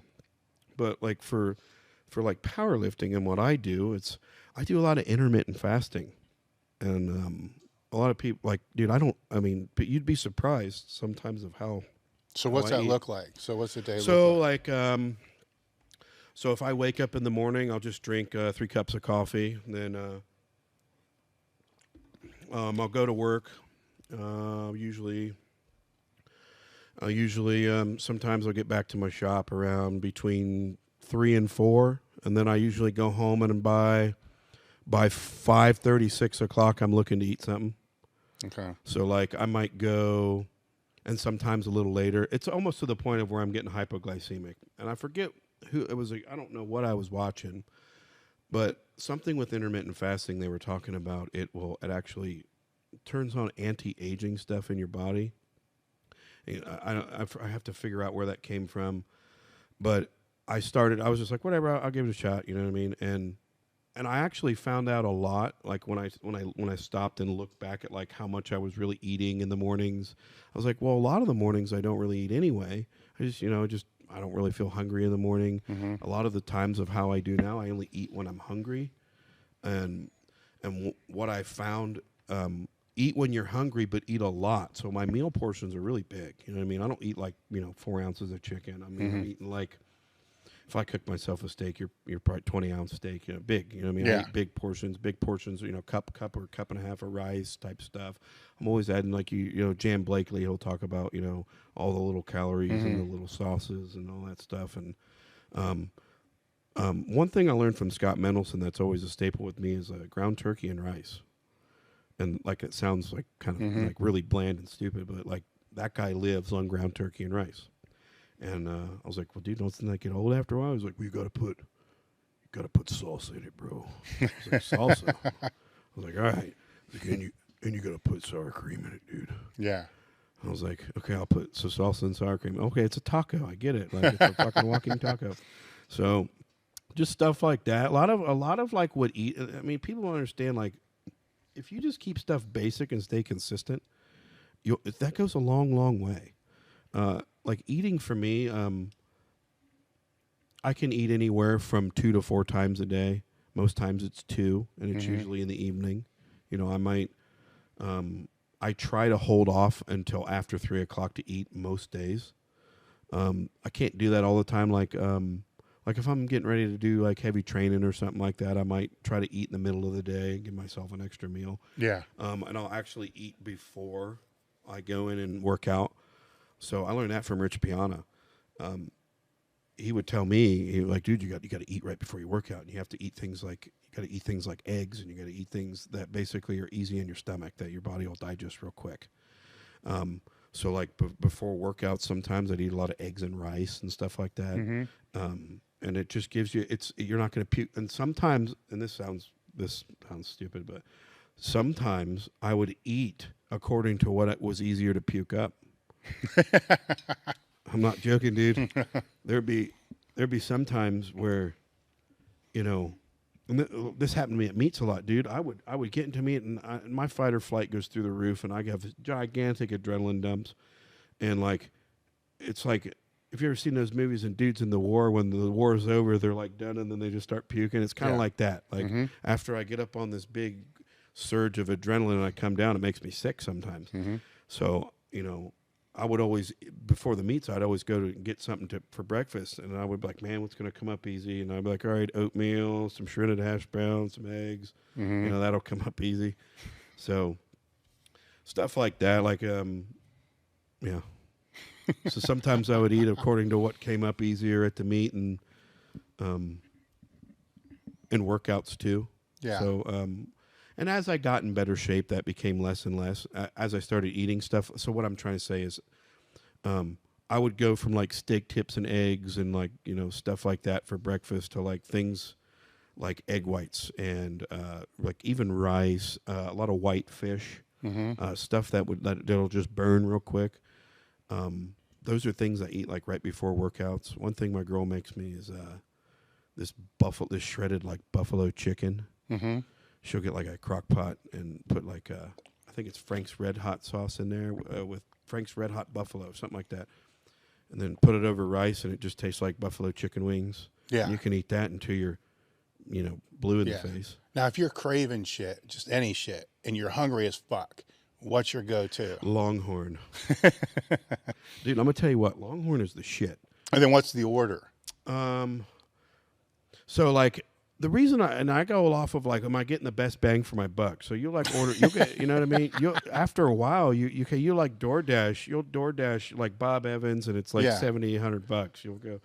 You'll DoorDash, like, I don't know, Texas Roadhouse or something, or Oh Charlie, something good. Yeah. And you're like, man, this is like, I might as well just go to Longhorn because you spend the same amount of money, and I was like, well, I'm going to get the best tasted meat, and then so basically Longhorn, I'll kind of rotate. I'm a proponent of fats. I think fats are where strength lies. I think when people try to go low fat or no fat or cut meat off their fat, I think that's where the strength is in the good fats.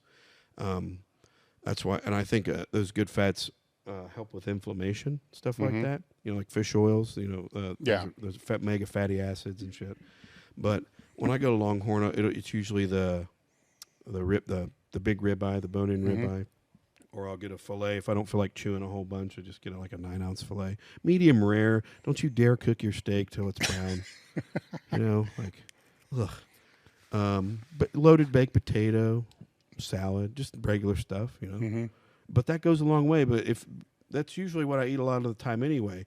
If you want something really good at Longhorn, you go to their lunch menu, you get their chicken sandwich. Yeah. Yes, sir. A lot of people don't know that Longhorn. It shows you how much I go to Longhorn, right? Yeah, exactly. A lot of people don't know Longhorn has a Longhorn burger. Now, I'm not sponsored by Longhorn, okay? Yeah. But if I could be, I would be. And they have a good lunch chicken sandwich between the hours of 11 and 3. Don't ask me how I remember that, but they have a delicious chicken sandwich. They have good burgers for lunch, and yeah. So Longhorn, I eat there a lot. Yeah. As you have now come to know. I asked people for just whack questions, right? Yeah. Just to throw out.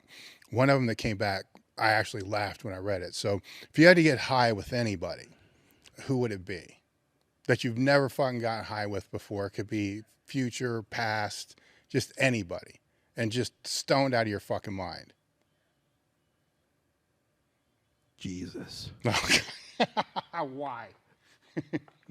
Dude, you know how much that guy knows? I'm like, dude, why did you make this thing? How did you do this? And he'll be like, well, my boy, let me tell you how I made this plant, why you're smoking it, what it's doing to you. Yeah. Maybe Jesus. I mean, that's probably really controversial. Well, what else would you ask? Why? Why are we here? What are we doing here? What are we doing here? Why? Now, if you're stoned, how well are you going to process that? Oh, buddy, it'd be really slow and it'd probably blow my mind. I think he would take me down the rabbit hole. Now, son, these are the dimensions of heaven and the different layers that you go to. They'd be like, yeah. But you know, I'm a space freak. You know, I like maybe Neil Armstrong. Yeah. You know, somebody like that's been up there on the moon and seen shit we ain't never seen. I'm like, Neil, tell me what you saw. I'm like, were they up there on the crater, Neil? Were the ships? What if it was fake though? Well, I think a little bit of both happened. I think the Stanley Kubrick thing, I think he faked it to hide something that's up there. Yeah. Then you think he's going to tell you even if he's stoned? I think he would. Yeah. I think if you got Neil Armstrong really stoned or Buzz Aldrin, maybe one of them two. I think Buzz would let the cat out of the bag. Yeah. He'd tell you about the ships that were parked on the crater. But they had to turn the old comm off when they got there. Yeah. They were up there, and there was actually like a couple minutes where Buzz, they had switched off of on the private comm to like a military comm, and there's like 2 minutes of a conversation up there that nobody knows about. So anything could happen, man. Yeah. Why not? Yeah. So you'd find that out. Why wouldn't you want something to be up there? You tell me you want to be in this universe alone? Yeah. That's boring. Yeah. Show me the shit that's up there. Come on. Isn't it funny that they never see you never see what's on the backside of the moon? Isn't it funny when all the spacecrafts go around the back, you magically just can't get a signal? Well, like where's Epstein's island? Exactly. Or whose island's next to Epstein's island? Like is Epstein the only island? Let's just ask a question. Yeah. So I'm sure there's more than one. So go do your research. Go have a look. Yeah. Does Bill Gates have an island? I don't know. Go look. Mm-hmm. I'm sure a rich guy like him has an island. Let's say you had an island. What's on it? Oh, I think what I would put on there is one of those blobs. Like in Heavyweights. You ever see that movie, Heavyweights? No. Where What the fuck are you talking It's like about? the fat camp where all the kids go to the fat camp, And Ben Stiller's he's like the camp counselor. And he tries to get them all to lose weight and shit. Well, they have this thing in the slate called a blob, It's like this big inflatable, looks like a big inflatable pillow. Yeah. And then somebody gets on the end and they jump off and it launches you, Yeah. I'd probably have one of those. Would there be a gym? Yeah, I guess why not? I'd probably have it just to look at it, I probably wouldn't do anything there. Yeah. I like to fish, so I'd probably have a boat. There'd be a boat there. Yeah. So a blob and a boat. A blob, a boat. I'd have to have some kind of food, so I'd need maybe some cattle. Yeah, I'd need a cattle. Cattle? I'd need some cattle. Because, Yeah. sending somebody out for it's going to be cheaper. And, if you get it right there and then, it's going to be fresh. Maybe a two-seated bungalow with no heat. I guess you wouldn't need heat, would you? Mm-mm. I'm kind of one of those things like when in Rome. So if you're on an island, you might as well just do the island things. Mm-hmm. So don't bring the things from the outside world to the island. Just be on the island. Just do your Tom Hanks. Do your best. Yeah. I'd just be out there yelling Wilson and Wilson. Mm-hmm. Fuck it. How did you, to get back to the training, after the meet, so you come back after the meet, how does your training change that week after? Well, Not typically, but this time. How well, did it change? so this is something good to touch on. After I totaled 3,100, man, I had left Westside. I hadn't been at Westside for 4 or 5 months. It was just after that. I hated Louie. I wanted to kill everybody over there. I was so mad at that meet, dude. I needed a fucking break. And after that meet, dude, I did not go in the gym for 3 months. I needed to just get away from everything. I needed a break from it all. And I think that in that instance, that was either the retirement moment or take a break, and I have the sickness of I can't stop. So I'm just like, all right, I'll just take a break. And I've always been a proponent of not getting burnt out, because when you burn out, you get hurt. You see dudes that want to be there, but they're not there. Wanting to be there and your body not being there, that's how it all ends. And like I said in the last one, I told myself I'm going to go out on top, the top. Like when I'm done, I'm not going to go out on this low note. I'm going to go out on the very top. And I learned that from Sean Frankel. He totaled 27.15 at 216 and just went deuces, and we've never seen him again. Mm-hmm. So yeah, there was a point I was getting to with that. Are you taking that time off now? So something I learned from taking in my opinion, I took too much time off. Mm-hmm. And what I did is I basically undid 3 or 4 months of training, so that thing that got me to 3,100 I lost. Mm-hmm. And it took me almost a year to realize that, because I kept trying to repeat that thing, and I wasn't in the kind of shape I needed to do. So to do that. So this time, I always tell people, sometimes rest is the workout. So after this meet, I've gone in and helped, but I haven't started training yet. So like the first week after the meet, I usually don't even go in the gym. I just take it off. Give your brain a break. Give your brain a chill factor from seeing mono lifts, benches, and just chill out. Mm-hmm. Because it's almost like the law of accommodation. If you're in it all the time, you just get stale to it. If you pull yourself away and you bring it back, it seems new again, and you want to do it. So that's kind of like my mental approach to it. I try not to get burnout on it. So I take time away, but time away can also be a bad thing because it feels good to not be in there all the time hurting yourself. Me in this case, you know, hurting myself. And Do you feel obligated because there's a crew? yeah, Mm-hmm. I would say my team is probably, they're probably 75% of the reason why I'm still even here doing it. Mm-hmm. If they weren't around me, I probably wouldn't be doing it much anymore. Mm-hmm. Because they're the ones that like I said, they spot me in my benches. They're my 3-man crews. They catch shit when I drop it. You know, I don't drop it very much, but there's a time or two. You know, Mm-hmm.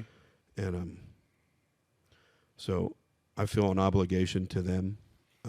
They put their trust in me. I give them a lot of shit. So, you know, if I'm going to give them that much shit, I might as well stick around and Yeah. you know. So how long do you think you're going to back off? This Wednesday. Yeah. So about a month. No, yeah, about two. I say 2 weeks, but it's Yeah. usually I come back at somewhere in that third week, and I always like to come back on a fun workout, which is a bench pressing. Mm-hmm. So usually I come back on a day that's fun that you like to do it, so you get kind of like reinvigorated to do it. Sometimes you have to kind of have like a meet looking forward to. So like, I always will, if there's like a meet around a time, I kind of like, well, there's this meet around this time, there's this meet around this time. I'm just gonna train, and by the time I get to that first meet, if I can do it, I'll do it. If I don't, I don't. Mm-hmm. You know, most of the times when they're WPO meets, I just have to. Yeah. Like last year was kind of one of those years I was just falling apart and training. Just one of those times, man. You know, you come into meets and sometimes you're all together and sometimes you're not. Sometimes you're half together. Last year I was just kind of nothing was going right in training. Mm-hmm. I shouldn't say that. My bench was going through the roof, but that was when I benched 1047 last year. But it just seemed like nothing else was coming around. My hamstring tore that a little bit, and my adductor, and you know, then the pec, and then this pec is just like. So you just kind of like, when you're going through hell, you just keep going. Don't stop and look at all the shit burning around you. You know. Yeah. Now, I would say probably at this point there may be more years of your life around it than not around it, but with anabolics, just PEDs, right? What have you seen, right? From because there's no mystery that you use shit. I mean, it's no mystery. Oh, guys. Yeah. So there's no secret there.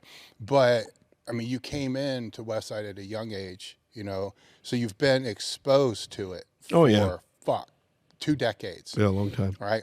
What's some of the stupidest shit that you've seen? We'll go with that route first. Oh. Just as far as mistakes people make thinking that, you know, it's going to be the secret sauce or using too much or just the common areas that, you know, not everybody, but most of the people that are going to go on are going to fuck these things up. Correct. A lot of people, they think more is better.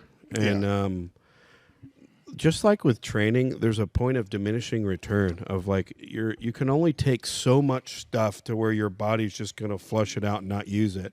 And if you take so much stuff to the point of where your body can't use it, then it's just in there, like not like I call it getting locked up, like clogged up. It's like a clogged up feeling. You get just like this it's like you've blown your engine. So what I tell people is anabolic steroids will fry your central nervous system. So there's a lot of things that'll fry your central nervous system. Heavy training will, not getting enough sleep will, taking too much shit will. Mm-hmm. So when you go into the meet and you're taking, a lot of people think, well, I'm handling more weight, I got to take more stuff. It's like maybe to a point, yeah, but like it also comes down to that stuff that you're taking is going to. You have one central nervous system, and training affects it, and so does drugs. And when you start taking more drugs to make training better, how can I put it? Like you'll start frying your central nervous system. Heavy androgens do that, like your trenbolones, your anadrols, and stuff like that. Whenever I took stuff, I was never I was always a fan of less is more. through my entire career, there have been times of where you take, I've taken too much, not enough, just the right amount. And it all comes back to, I call it a homeostasis. You want your body, you want it to be like a race car engine. You want it to have the right fuel mixture. Just because you put more fuel in, just because you give the engine more fuel doesn't mean you'll go faster. It means you're going to stall your car. You know what I'm saying? So if you get a fuel mixture off, it adversely affects you. I think that's where people don't understand about taking shit. Yeah, there's a lot of pros to it, but there's cons to it. And cons to it are, I'll use the fabled trenbolone. If anybody ever tells me they're taking tren, the first thing I say is, well, you don't want to be here very long, do you? Like, you don't want to be here in a year. Like, I don't know anybody that if they say you love tren, I say, well, then you have fake tren. Like, you don't, like, I say, do you want to be married in a month? Like, do you want to have a fun? Because, you know what I mean? Like, and I'm just using tren as an example. Things like that, yeah, they'll make you strong, but they also do a lot of bad shit. It's a liver toxic drug. It leans you out, and being lean is not great for powerlifting. Like I said, it's great for bodybuilding. You know what I mean? But like, you don't want joints, tendons, and connective tissue in any kind of deficit, in terms of like electrolyte deficit, any kind of like. And those type of drugs tend to do that to you. They draw you out. They tend to make you, not hold water retention and stuff like that. But me, I've always been a thing of like less is more. Do exactly what you have to. No more, no less. More isn't always better. How do you know what that is? But this goes back to like you are who you're around. Who are you training with? How long? I say what I don't want to. I'll just say from being at Westside, I had years and years of seeing what people did, and after being there so long, you kind of got an idea of these are the things the good guys are doing, and these are the things the dudes that get hurt are doing. Mm-hmm. And then you're like, well, I'm not taking that over there because all those dudes do is get hurt. Dude, I would see some crazy shit at meets. Like, I see dudes, I'll tell you a Matt Demmel story. Like, Bob would tell me this one. He would say, I think he had a whole bottle of test suspension. Back then it's that water-based, white shit. Mm-hmm. And he'd get the big 5 milliliter fucking syringes, and he pulls a whole fucking bottle of suspension out and shoots the whole 10 cc's. It's like, yeah, that probably will make you strong somewhere, somehow, for a second or somewhere. Burn like a motherfucker, dude. Too. Like, yeah, like you would likely get some sort of infection from it. Like it's water based, so who knows how long the water's been in there. Just stuff they used to do back in the day, like test suspension used to be a real big thing back then. That was like the secret. Before you lift, you go back there and just hit some suspension.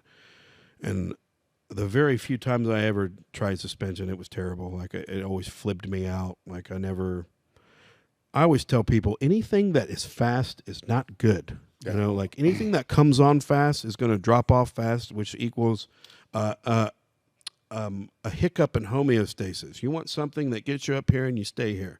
Yeah. You know what I mean? You want a constant. You don't want something that's constantly doing this. You're drawn out, you're not drawn out. You're drawn out, you're not drawn out. You know what I'm trying to say? Like, it's in, it's out. It's in, it's out. You know what I mean? Like fat. Usually I say short ester stuff. Anything that's short and fast is bad in the long term. People because it works. You know what I mean? Like when people talk about prop and stuff like that. Prop's a 48-hour testosterone ester, and it's in and out of you in 48 hours. So people like to take it before meets, but it also anything that's fast, like I said, it'll fry your central nervous system. I hated that shit. So people ask me, how do I know my central nervous system's fried? Dude, I know. I'll look at people, and the first dude, it's hilarious. I don't know. There was somebody that came in and trained, and they pulled a deadlift, and I was like, stop taking tren, and they're like, what do you mean? I was like, stop taking tren. I can see it. And they're like, what do you mean? I was like, dude, you're shaking. I can hear the plates rattling over here. Like a lot of times this is from experience. Like I knew when I had gone into meets and taken a little too much stuff, and I'd be out on the platform like taking a squat, and I go to, if you ever watch me when I squat, I straighten my legs and get my air. Dude, if I straighten my legs and my knees start bouncing like this, I'm like, fuck, like that, fuck. Like a little too much, like, so shaking is a component of your central, is like a sign that you're doing, either you're training too heavy, or you're taking too much stuff, or a combination of both. So sometimes I'll tell people, I'm like, skip the shot this week and go home and take a nap, eat some Chipotle.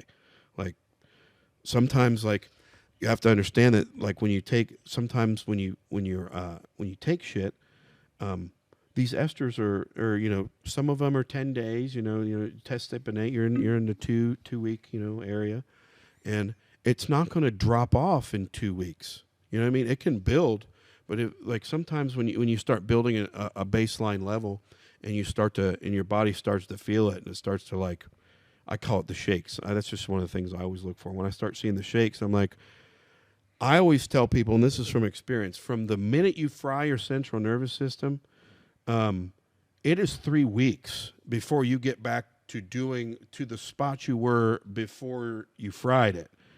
So, like, there's like 6 weeks that go into being, like, and I use the term frying your central nervous system. It's like being overtrained in your body's CNS not being able to recoup and keep training. Does that make sense? Yeah. So it's basically hit the nosedive, and it's just down there on the ground going, you can't do anything. You're training shitty. You're shaking. Everything feels heavy. You're not hungry. You go everything. You'll lose 10 pounds. So then people, you know what I'm saying? It could be stuff like that. When a lot of stuff happens when your body's, like, not in a bad way. And, yeah. So that's kind of been always my thing. It's a juggling of taking the right amount,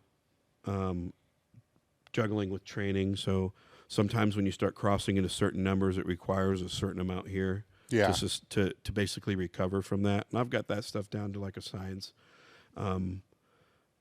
And sometimes, like, what I do with some of the people that I work with, they'll, I'll see them getting tired or shaken. And like I previously said, like, when I see that, it takes like 3 to 6 weeks to make that shit go away. Yeah. So you pull them off of everything. So you pull that shot, you pull the heavy training, and you basically give them nothing but the exact opposite of what they're doing. So that's what Louie would tell me to do. He would be like, well, if this is happening, he's like, generally you need to do the exact opposite. So, like, if you're taking this shit and you're lifting these heavy weights, and your body's telling you that that's just too much. So we would pull it, just pull it. You get a rest week. Yeah. I remember we'll just name them nameless. They looked at me like I was crazy. I was like, yeah, don't take that right now. Quit taking that. What? I was like, yeah, don't take that. Don't take that now. But what about this? And what if I got to do this? I'm like, dude, putting a bench shirt on. They had to put a bench shirt on the next day. Yeah. And I'm like, you're shaking now. I'm going to hand you a bench shirt. One of them's going to be good. You're going to do 2. And then you're going to come ask me 1,000 fucking questions about why your bench is this, that, and the other. And you've just added 2 more variables in when we can just give you rest and not even have to entertain these 2 over here. You know what I'm saying? Yeah. It's like putting the fire out before it gets started. I guess that's the kind of analogy.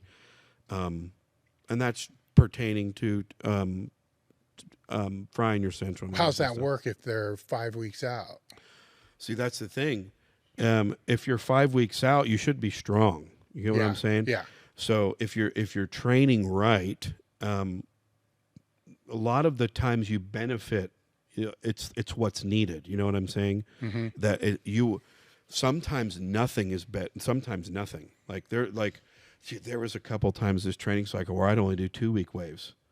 I would be like 1 week, 2 week, and I was like, dude, and I'd pull heavy, and I was like, dude, my spinal, like, I can't do that. So I just take the squat week off, not deadlift, and then come back and squat again, type thing.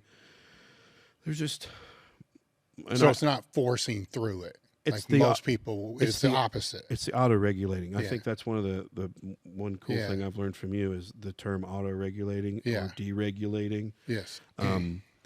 Where you're looking, and that's why training is always on the fly thing. Like, when I go into the gym, it's I am a training session by training session kind of guy. Like, I get an idea of what needs to be done around that time, but I'll get in there and be like, this just isn't happening today. We're not doing this. And it'll just be something else. And you'll know. It's like, I guess I think one thing that I've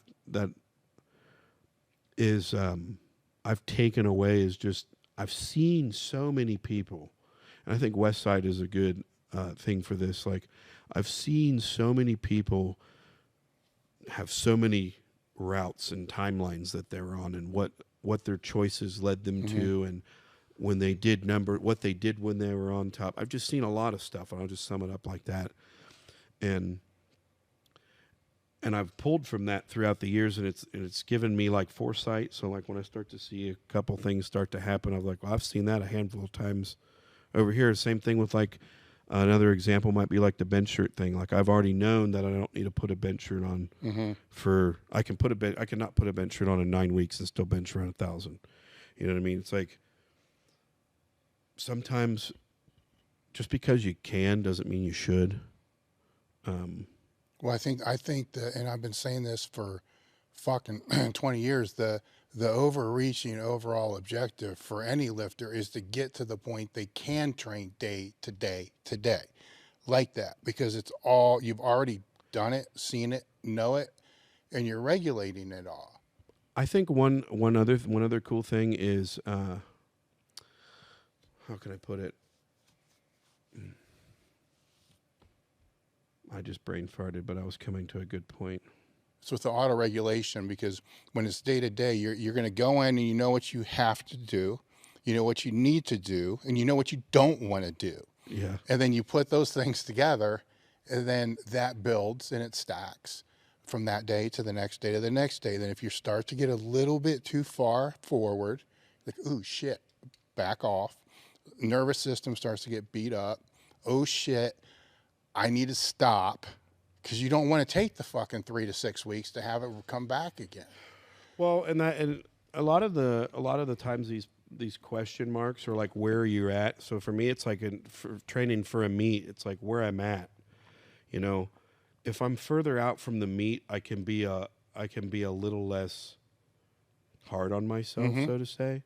But when I'm getting close, it's like there are just things that you have to do. And if you can't do them, then it's like, that's like, okay, I can't do this meet. Like if I can't squat a couple weeks out from the meet, then there's no way I'm going to squat in a like, you know, a week of rest's not going to do it. You know, it's like, I just gave it 2. It's like, yeah. So. But in your brain, you kind of work that backwards. Like, this is where I have to be that 2 weeks out. So that 3 weeks out, I should be about here. Correct. You know, 4 weeks out, I should be about here. And this is where I was saying it goes back to like your bread and butter. Like I think people, they change their training, or they see this strong guy over there, or this guy comes on the scene, does some stuff, super strong. Everybody wants to do what that guy does. And then they forget all this other stuff over here. And it's like, so they just jump from, or they'll just add dumb stuff in. Like I don't watch a lot of internet videos just because of that. I'm like, this is dumb. It hurts my head. But, well, I think when they do that too much, they throw in those added things, and they don't build their bread and butter. Like, say a beginner, their bread and butter might be 10% of what they do, because they don't know. So to that point, I think or something that I do is I'm rooted in a system. Like I do the same 5 or 6 things, like variations, like you know, board pressing, reverse band pressing, floor pressing. It's like all the same stuff in the Westside Book of Methods, and it's like I stick to that. You know what I'm saying? And I think when people, they don't get strong, they start creating ways to get a PR. You know what I'm saying? To push the training, to make them believe that they have something at the meet. When really it's just what you're doing is not working, and you're going to have to come back and usually the answer to that is do what you hate. You know, like you know exactly what you don't like to do, and you know that's what's going to work because it's the hard one. So I guess me personally, and this goes from the meat side, just the kind of person I am, I don't look for the hard way, but I don't run from it whatsoever. I feel that those are Those build life qualities. Hard, life is hard. You're going to get thrown haymakers, left hooks out of nowhere. Everything, you're going to get in a situation where literally everything is going wrong in every facet of your life. And like you can, like I said, you make a choice. And yeah. Well, I think when you're in those situations, though, you have to somehow have the ability to know it's the solution's there.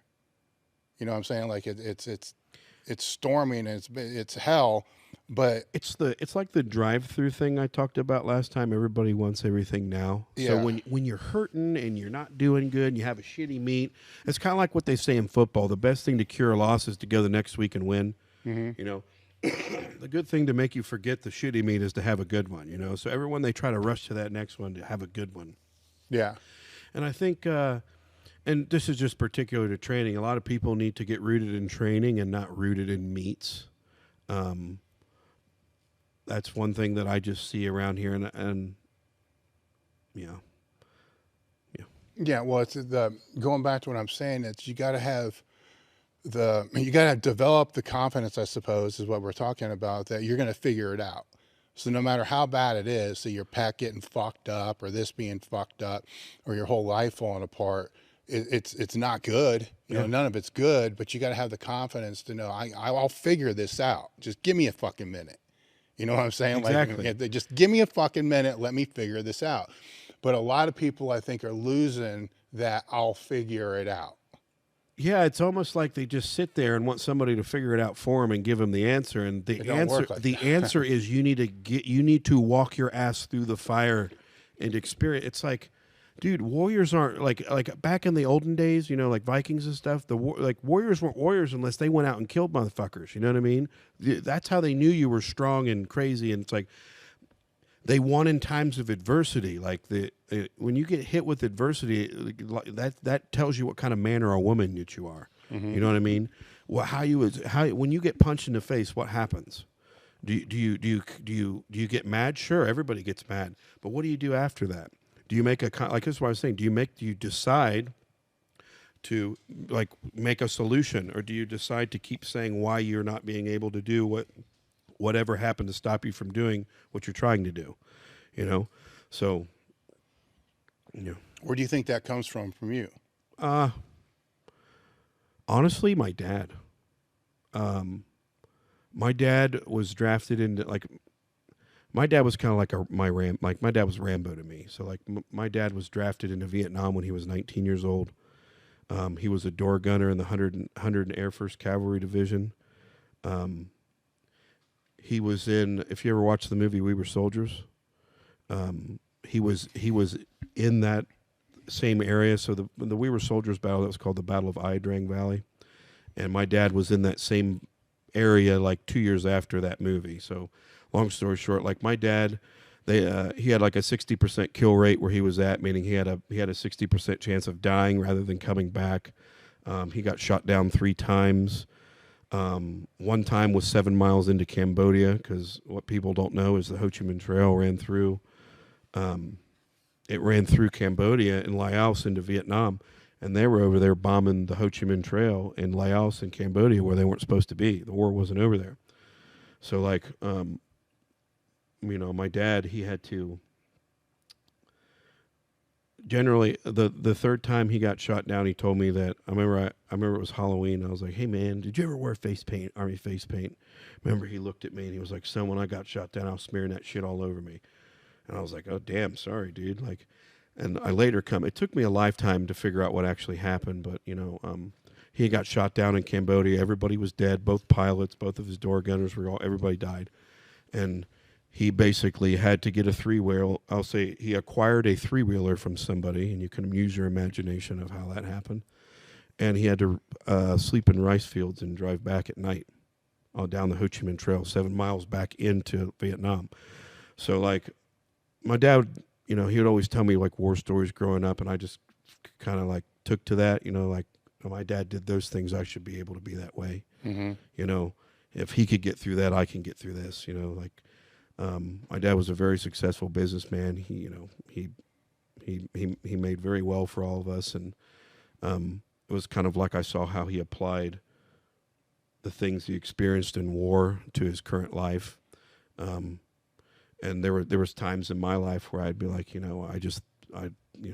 you're young, you think you get everything. When you're a young man, you think you have everything figured out. Once you realize you don't, my dad was there to tell me, hey, you don't know everything, but you got to, basically in a nutshell, you got to keep going. You got to keep swinging. You only lose when a big shot was only a little shot that just kept swinging. So you're always a little shot until you only lose when you quit. That's something I learned from my dad. My dad was just a never quit, never believe you can't do something. You can do anything, and that's just the way it is. And he kind of like set that for me in my life. So he was like a really, helped make me into the man that me and my brothers are today. Yeah. Yeah. Were there any specific things that he said at certain times, like that one conversation? See, I was always a hothead, so my dad had a way of basically being the only one that could get through and speak words to me. Mm-hmm. And I remember one thing he always told me, dude, I had such a fucking bad anger problem. And this would be at Westside. I'd come home like, I want to kill these motherfuckers. And, blah, blah, blah. They're talking shit. He's like, well, either fight them or fucking, or basically, how can I say it? Energy is, it's not created nor destroyed. You can only transfer energy. So when you're mad and you're hurt and you're sad, you can actually take that and transfer it into something that will benefit you. And that's like kind of like what my dad taught me. He's like, hey, you can be down and you can be losing right now, but you're only losing when you quit. And there was one big thing. I told you I had an anger problem, and he looked at me and he said, son, let me tell you something. My dad was he was also a Gideon, so he did prison ministry, and he'd go down to CRC and teach kids, young men. Mm-hmm. I always called him the father to the fatherless. And he would told me one day, he said, son, let me tell you something. He said, he who angers you controls you. And I remember that hit me like a fucking ton of bricks. He said, he who angers you controls you. And I was like, you know what? I was like, I don't know if I grew up that day, but I realized that if I let somebody get me mad, they are now in control of my emotions and my motives and my wants and my desires. And that was like a point where I remember, like I told you earlier, like you mentioned the band, you said, I don't have anything for it. It's like, I don't let anything get to me or upset me. When I feel myself starting to get mad over something, it's like, no, that's somebody issuing control over me. And that's not going to happen. Was that a huge changing point for your anger management? Because like I would say like that happened around probably my mid-20s. Yeah. And because I wanted to be like Chuck, dude. You'd see him walk out and he was bullet fucking insane. Spitting at the bar and I almost didn't know how to shut that off because I just thought that's how you're supposed to be in success. Nothing could stop you. If you were that way. And I remember Chuck even told me one time, he's like, hey, man, you don't got to be that crazy. I'm like, man, when Chuck Vogelball's telling me I don't got to be that crazy, I should probably like not be that crazy. And so it's almost like anger would instant being after I'll give you an example. Like I was really pissed after I missed my opening squat at this last meet. I was fucking mad, dude. I was like, what the fuck? And it's like I felt myself like, well, this, that, and the other, and it's like, no, I'll just fucking stop. Like, that's it. Like, you just gotta. I guess that's why I learned from my dad. You can either bitch and moan, or you can instantly get a solution and then immediately beeline into that solution, and that's usually. It's almost like a life and death situation. Mm-hmm. You just go. It's like. Yeah. Then you use that same energy into the solution. Now, going into the lift, though, are you pulling that same anger to get ready for that lift? Or did you used to, then you figured out you shouldn't do that? I always tried to, like I said, I always tried to be like Chuck. So I thought, I started watching him, and as soon as he gets to the chalk bowl, you'd see him start to like transform. Mm-hmm. I was like, man, this guy's nuts, you know? Mm-hmm. So there was times where, you know, I learned I was nuts all the time, like in the warm-up room, at the chalk bowl, around the chalk bowl. And then I started realizing that burns juice, you know what I mean? And I started realizing that was taking away from from the end goal. So I started realizing there's a time and a place for me to do that. And usually it's right when I get to the chalk bowl, I'll get there and then I become the different person, Mm-hmm. the alter ego, whoever you become, you know. Yeah. So that was always my thing. Once I cleared the bowl, that was it, you know. There was something else. So once you, because I know that place really well. So how did you develop? Because there's the young version of doing that, to where you do that and you don't remember anything until after the lift, right? And then there's the more patient version where you do that, but yet you're still present enough to know that you need to hold the bar a little longer before you break, you know, on the squat for your pick. So you're not there, but you're kind of there, because you realize that I can't completely not be there. You have to be there to do the thing. I know, you you know what I'm saying, yeah. Like some people, like I think I said this in the last one, everyone's like, where do you go? Like, where do you go? Yeah. It's like, dude, I'm in the absolute second. Yes. Like I'm living at 1 microsecond at a time. Like I am in the now. I'm not in the just before, the just after. I'm in the very step I'm walking. That's a better way to explain it. So You the know what I'm focus saying? is just intense into that That's actual that's moment. all it does. It can't go anywhere Yeah, else. 'cause it slows down. When you're at when you're at these kind of numbers and trying to put them all together, it's like, dude, you have to have everything. And I think over the years I learned how to put everything, you know, and it wasn't always that way, you know. Dude, people don't understand this, man. I have failed a lot. I have bombed out of meets. I have fallen on my face plenty of times. But I learned from that, and that's why you don't see me do that now. I wasn't always that way. And a lot of how you learn this is going through it. You know, I can tell you that when you bomb out, you're going to be upset and you got to do these things. But until you bomb out and you feel that, I'm like, you feel that feeling you feel? That's because you didn't do something. Mm-hmm. It's not because the judging was too hard. It's not because you cut weight and you didn't put bags on back the same. It's not that you didn't eat. You didn't do something. And once you just like, you're right, I didn't fucking do something. And it's like, that's like the hard part. Like really being like, you know what, I need to fucking do something. And that's why I think a lot of people, I think you'd see a lot more stronger dudes nowadays if they got rooted in reality. I think you get a lot of people that their buddies and their friends tell them what they are, Mm-hmm. but they never go anything and prove. They never go anywhere and prove what they are. And then when they go to the place and do the thing and they don't do the thing that all these people in their corner are telling them that they're supposed to do, then it's either the meat person's fault or something, you know, somebody else's fault. You know what I mean? Well, I'm not doing that again because they did this, that, and the other. It's like a lot of this stuff would be fixed if you just look at yourself in the mirror. I mean, you know, I've done it on a handful of occasions. You look at yourself in the mirror and just look at yourself. And are you happy with what you're doing? And you won't lie to yourself because you know deep down in there, that person looking back at you knows. What's one of those times that you've did that and something that you had to change? Probably, I did it probably, you know, maybe the day after my dad died. And that was in August, this past August.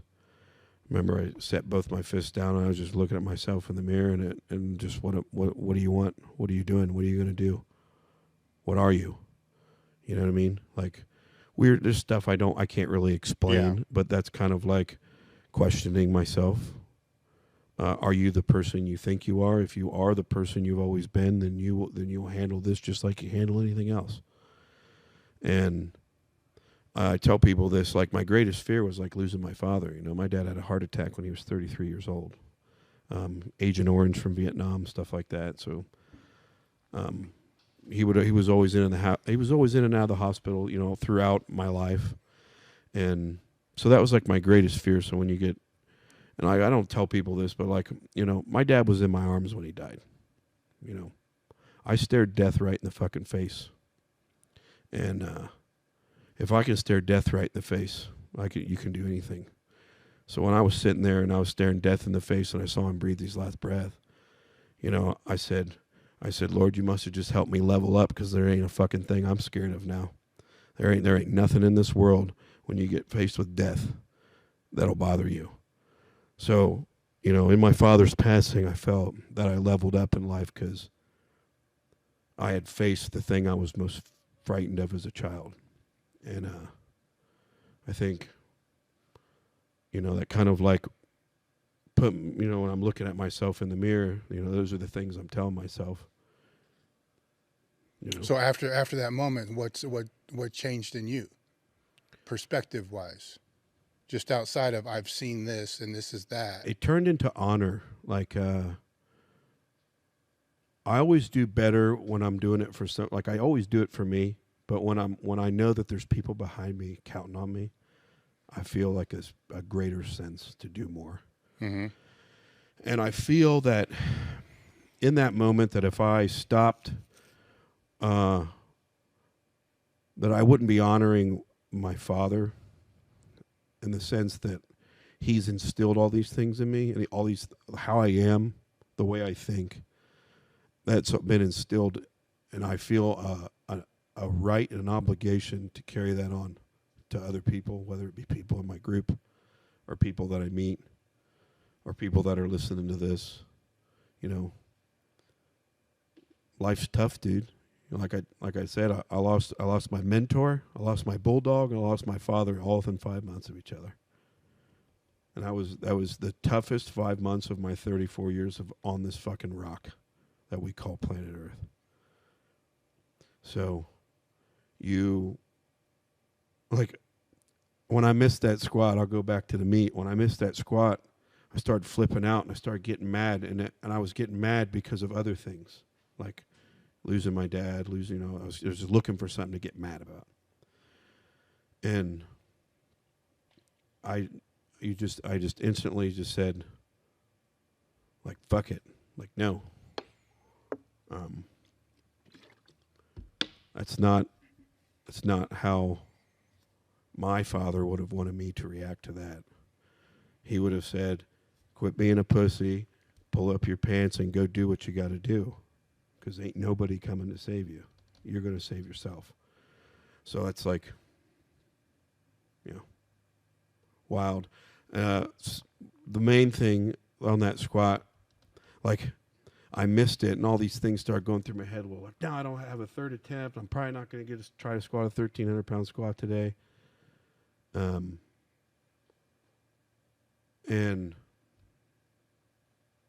yeah, there's something I was getting ready to say, but Where you weren't able, you missed the squat, so all the things are going through your head. that's okay. So sorry. There's a lot of shit hitting me right now. Yeah. But I remember after I missed it, I started getting upset, and like I said before, I was like, dude, I've stared death in the face. I was like, this ain't shit. And that's exactly what I said. I was like, this isn't shit. Like, this is just powerlifting. Like, so I guess things in your life that will mold and make you into the man or woman you're going to be. And everybody's going to hit these instances in your life where it's going to make or it's going to break you. It's going to physically break your soul, or physically or spiritually make your, it's going to break you in every facet, or it's going to, and then you have to make the choice. Like, dude, I didn't want to train. I didn't want to go to the gym, you know. And I think a guy named Jordan Peterson said, it should be your life's goal to be the strongest man at your father's funeral. And I really took to that. You have to be, you know, I had to be the strong one for my family, you know, even though I was hurting. There's going to be times in your life where nothing's going to go right. You're going to be hurting, and you have to just choose to be the strong one. You just have to choose it, even if you don't know how. You don't know how to be strong. Part of not knowing how to be strong is just fucking no indecision. Make your decision. Figure it out. Fake it until you make it. You know. So that was a lot of shit that I, you know, a lot of the last 5 months really put life into perspective. The goal is still the same, remains the same. But I think now, my dad was, behind me. It's because of him. He is the root of the reason of why I have 5 of these, or I've done any of the things that I've done. He's the one that planted the seed of greatness within inside of me. You know what I'm saying? And he always reminded me that it was there, and that it was up to me.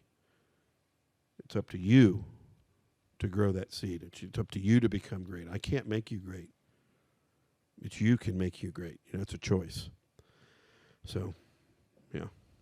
When you reposted this on your Instagram story, and there's 50-some questions that went through your comments, were there any of them that popped out that you saw and you're like, man, I want to talk about that?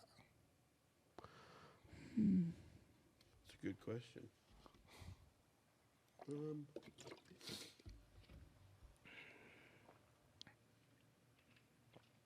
I think I actually saw one guy in there. He said something about me in the West Side movie. It said I was scared to train with Louie. I don't think I was ever scared to train with Louie. I don't know what they were talking about there. Something about me never wanting to go to the morning crew or something like that. So why is that? I think we talked about it a little bit, but the real reason why is because it was Travis Fletcher and Bob Coe had brought me in to Westside, and I felt an obligation to them. I didn't feel an obligation. It was Louie's gym, but I didn't feel an obligation to Louie because at the time Louie didn't. I was young, so he just treated me like any other young guy. You're young and you're strong. We'll see what you got. It's like then that's real. You didn't really see much. And then as I started doing lifts, he starts paying more attention. But I made strides in the groups that I was in, with like Joe Jester and Freddie Bolt and Jimmy Ritchie and people like Matt Smith and Jake Anderson was a big one in there. Those guys were, I was making so much strides. Like in my eyes, I didn't need to go over there. And a big reason was I had a job. I had to get up at 6, 7 in the morning and go to work. And, I wasn't going to get up at 5 o'clock and, that just didn't work out for me. So a lot of it was scheduling for me of why I wasn't in the morning crew. There was a time, and Michael Fahey made me realize this. I was like, man, dude, Louie, I just felt like Louie doesn't talk about me. Like you always try to make Louie proud. And if you feel like you've done good by Louie, he'll talk about you, like in his articles or whatever. And I just felt like I was always on the back burner. And Michael's like, well, that's because you don't train in the morning. And I was like, what the fuck do you mean? We're West Side. He said, dude, no. He's like, you don't train in the morning. He's like, Louie never felt that he had like direct hand in my success, like direct hand. Like he did. Louie had a lot of he had a lot of input, and I took a lot from Louie. Like probably more than anybody. Louie is like the basis of everything that I do. But, sorry, what was I saying? Well, why you weren't in the AM crew, and then Mike was saying, that you weren't mentioned as you should be. So he's like, Louie, you didn't come in the morning and train and did everything Louie said. And this was in 2018. And it was like a light bulb went off. I was like, you're right. I was like, I haven't done that. I was like, I'm just going to do it. Fuck it. I changed my work. Got my work changed around to where I could come in the morning. And in 2018, for 12 weeks, for the 12 weeks leading into the 2018 APF Nationals, I went and trained with the morning, and I did everything Louie said. I went in there, and another thing, dude, it really wasn't anything different than what I wasn't doing. He was telling me to doing the things I was doing. So to me, it was more like affirming to me that I was doing the right things. Because a lot of the times he would come in, I'd ask him what they did in the morning, and then I try to beat whoever did in the morning in the evening. So like AJ would be example. Well, AJ pulled 815 off of this mat, so I'm going to pull 820 today. That's how it was. So to me, I was always in direct competition trying to beat them guys. And you know, we had the night crew versus the evening crew, or the night crew versus the morning crew stuff. And Louie always said the morning crew was 8 hours ahead of the evening crew, and like because we were the B team or something. And in some cases we were, but until I started you split it, breaking it off in their ass, and Louie got, it was almost like he got mad that he couldn't get somebody. AJ was a really close one, but like it was almost like he couldn't get that person to couldn't find somebody that could beat me or push me. Louie's whole thing is he wants the strongest guys. So he wanted to bring somebody in to push me to do more. And if I didn't do more, the guy that he was pushing should out-total me, and then that guy just goes on. It's all about, it's like survival of the fittest. This guy I bring in is either going to make or break you. So he would bring Dude in, and he would tell Dude he was going to be the best, and if you do these things, you can beat Dave, blah, blah, blah, blah, blah. So you get this dude drinking the Kool-Aid, and he'd try to get this guy telling me he can beat me, and then that would fucking piss me off, and then I would come up and do something stupid and smack all them down. And then he would try to bring somebody else up to do the same thing. It would enrage me, and that's No, it's to me it was a crazy thing because the whole time that I was there, he wasn't really recruiting per se. I guess towards the end, you know, I guess officially you could say I was the first one to come to Columbus for Westside, but that's a different story. But when towards the later years there, he started looking towards bringing lifters in. Because he's like, I'm sick and tired of fucking creating elite lifters. Anybody can do that. I've done it so many fucking times. He was sick of building the basement. He wanted he wanted to remodel the house. He wanted the top. You know, he wanted the top. So he started looking all over the place for the top. And I remember having this conversation with him, like, Louie, are you sure you want to do this? Because when you do this, you're going to bring people in that already have a training philosophy. They already believe in what they're doing. And then you're going to dump them in here, which I went through that. And I fought with him for a year and a half before it's like, fuck it, I'll just do what you say I'm going to do. I said, but they're way better than what I was when I came in. So this just sounds like it's not going to go well. You know, it really doesn't. And so he starts bringing all these different people in. And because his goal was to have the greatest of all time, you know, the strongest of all time. Meanwhile, you're there. Right, that's the thing that I'm right here. Yeah, I know. When I look back, it's like this is so fucking odd. But it's so his crazy. mentality. His mentality was to always find the next. Yeah, if the goal was if I kept getting stronger and I hung around, great. My goal became at Westside was to outlast Louie. Like, and that might sound crazy, but like I was in it to win it. I was gonna go until he was dead. And there was nobody that was going to beat me there as long as he was alive. Like I was going to I mean, it sounds crazy, might sound disrespectful, but that's just the way I thought. Like I was like, I will not yield to him in the form of winning or like losing to him. But I think that's part of what drove me. You know what I mean? Like it was a lot of a mixture, the right ingredients of the right atmosphere, just enough people to piss me off, but not make me want to go in and cut them. You know what I mean? Like it would get to the point of where like I'm going to go in and hit this motherfucker with a brick today, like, and then I would be driving there. I'm like, yep, I'm going to do it. I'm going to take this 5-pound plate. And I'm going to crush this dude right in his head. And then I'd get there, and then it would be like, okay. So it's like there's a lot of instances like that where you want to go in there and smash people, but knowing what you know now, you know, do you think that was necessary for you to get as strong as you were or are? Yeah. I try to tell people this, like, necessary doesn't mean like necessarily good. If the ends justified the means, we were going to do it. If he had to go over there and lie to me and tell me AJ was talking shit to me and said that I looked like shit in the warm-up room and that he was going to pull 50 pounds more than me because he was better, like he would say shit like that. Like, well, AJ said he's going to pull 50 more pounds than you. And even though AJ didn't even fucking say that, AJ didn't say a damn word. AJ's over there, you know, drinking a can of Coke in the warm-up room, and I'm over there like, I'm going to kill this motherfucker. And Louis just like, and he runs away, you know. That's like the shit he used to do. No. So he would get I call him a master motivator, and I understood his psychology. So like I knew exactly. Well, after a while, you did. Yeah, like that's why I think a lot of people also didn't last very long in there. You know what I mean? You have to be really strong mentally. I think that's one thing I always had going for me. He would just tell dudes so many different things, and it didn't matter if they were all wrong or all right. He just wanted to see what you would do and what you would say. And a lot of the time, it had nothing to do with training. It had to do just to see what kind of man you were. Were you gonna bitch to him? Were you gonna be like, go, yes, Louie, let me run behind you and clean your poop up? You had those guys at the gym. We called them the Louie the poop cleaners. It didn't matter what, dude. If Louie said stand on your head for 15 minutes till your nose bled, and that'll make your squat go up, those idiots were over there standing on their fucking heads for 15 minutes. Oh, Louie, you pooped on the floor. Let me run and clean your poop up. It's just like. We called them Louie bots. Chuck called them Louie bots. Louie bots. Yeah, you want to be a damn Louie bot, and like people that just did anything. Louie said, you know what I mean. But then there was guys, and I Chuck is in that category. Greg is in that category. I'd put AJ in that category.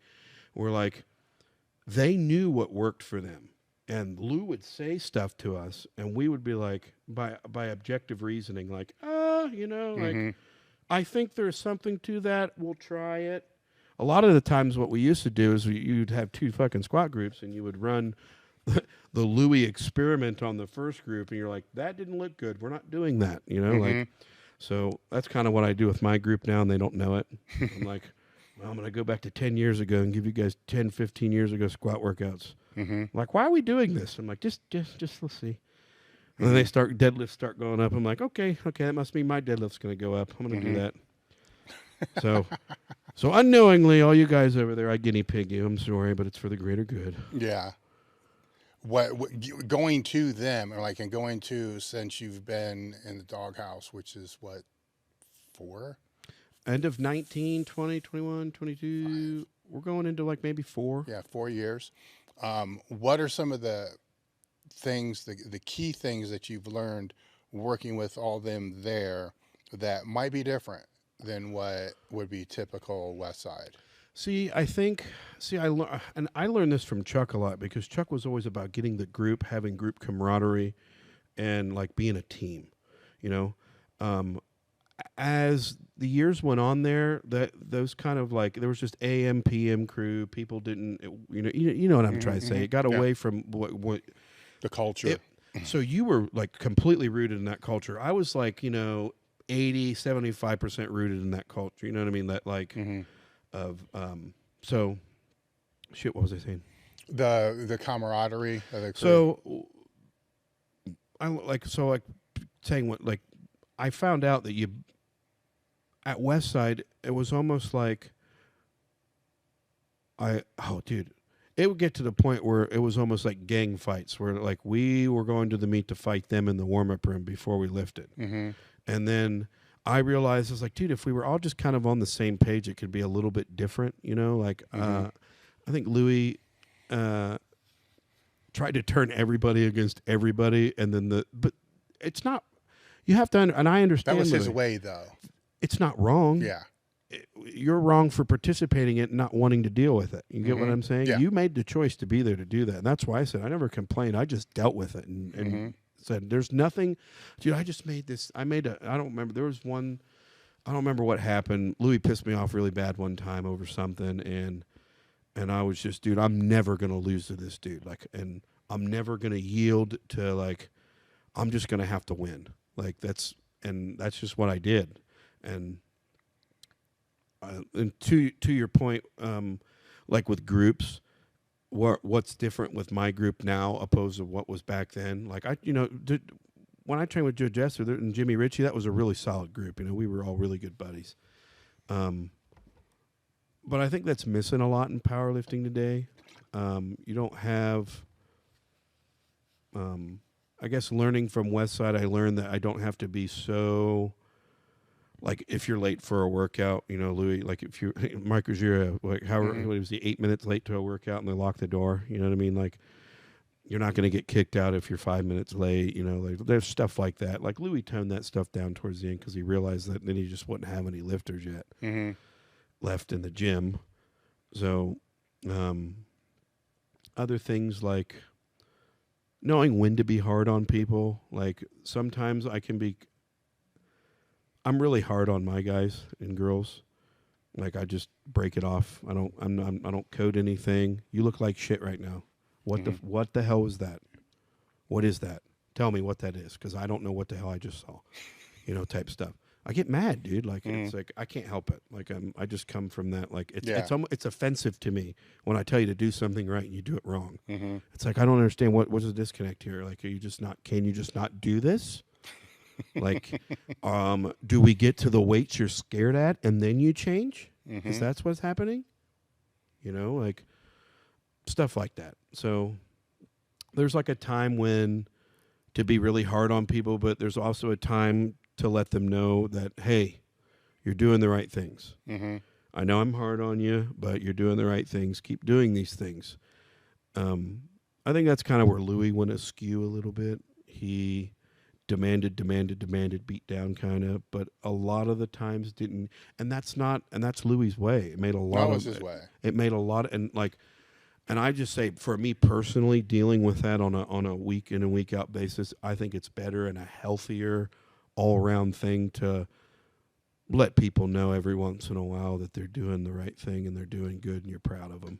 I think it is, because the whole time I was there, 10, 12, whatever fucking many years it was, there was probably twice they said good job. Yeah. Right. And I can name both times. Once was a floor press and once was after I squatted 940. That was it. I mean, I can remember exactly when they were, but the way it was his way. And once you figured out that's what his way was, you realize when he stops giving people shit, it's worse. Is when he doesn't care anymore. Right. So then this fucked up way, he berates you because he cares, but when he doesn't berate you, it's because he feels like you're the lost cause. And then that's when it's bad. That's when it's and the then worst. You get what we call the chopping block, where you're up on the block, and it don't matter what day it is. He could have got a speeding ticket, and he could just be, and he's just kicking you out that day. Like he might have woke up on the wrong side of the bed, and if you're on the chopping block, we know this guy 5 minutes late. You could have been 2 minutes late for a workout, or one set could have looked, but he'd look for anything, and he would justify it and then kick you out. Like, no, I didn't have that shit. Yeah, dude. Okay, so there was a period of time, and I'll say it. I don't give a shit. There was a time when Louie had made the home reverse hyper. Remember that? And I think I don't know the full details, so I'm just going to generalize what happened. Basically, Louie had gotten to a business deal with, I think, the Home Shopping Network. Oh, the one where he got fucked. Yeah. I know what you're talking about. Yeah. So there was like a period of like 2 years there where Louie was fucking mad every day, all day long. And dude, he was throwing six figures. And I know how much, but lots of, and you understand this too, lots of money in lawyer fees.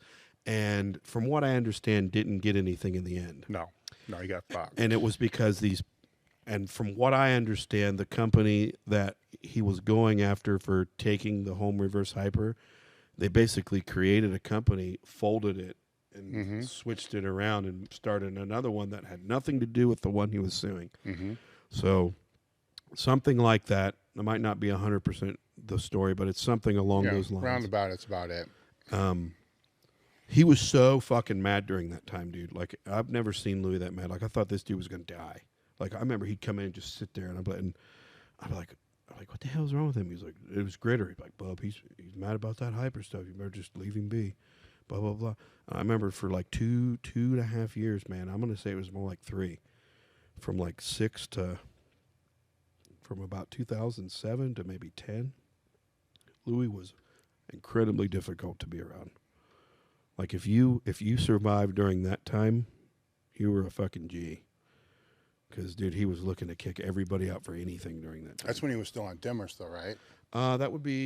So I think the last year of Demarest, I want to say, was 04. Yeah. Into 05. So I think 04 was like the beginning of the calendar year of 04. No, because I remember all this stuff. Because I remember I would go to Demarest because they had stuff in there still, and then we were still moving shit over to this one. That's like right when I came in, like when he just gotten the new side. Remember, it was one side? Yeah. And they had all the hypers there in the middle. Yeah. And that wasn't even crazy. The Demarest room was small. I remember you walk in, you tiny. had 2 little aisleways with shit marked around it, and you had a little back room in the back, and all the shit was spray painted off. And you had the ceiling tiles falling out, and you can imagine, like, It gets tense in this. If you're yelling at somebody, you're like yelling at them from me to you. Like you're not 400 square foot. We're not very. It's like this. Yeah. So I had come into there. So it was kind of like that style of mentality going into the new place, you know? Yeah. And then it was like when, I don't know if it was like the generation of people, like that next generation of like person was born. It was. I mean, it changed. It changed. You know, Westbound or whatever it was, I was there maybe a year and a half, whatever it was. But I do remember what you're talking about, and it's interesting to me because he wasn't that bad in the morning, or at least I didn't realize it was that bad.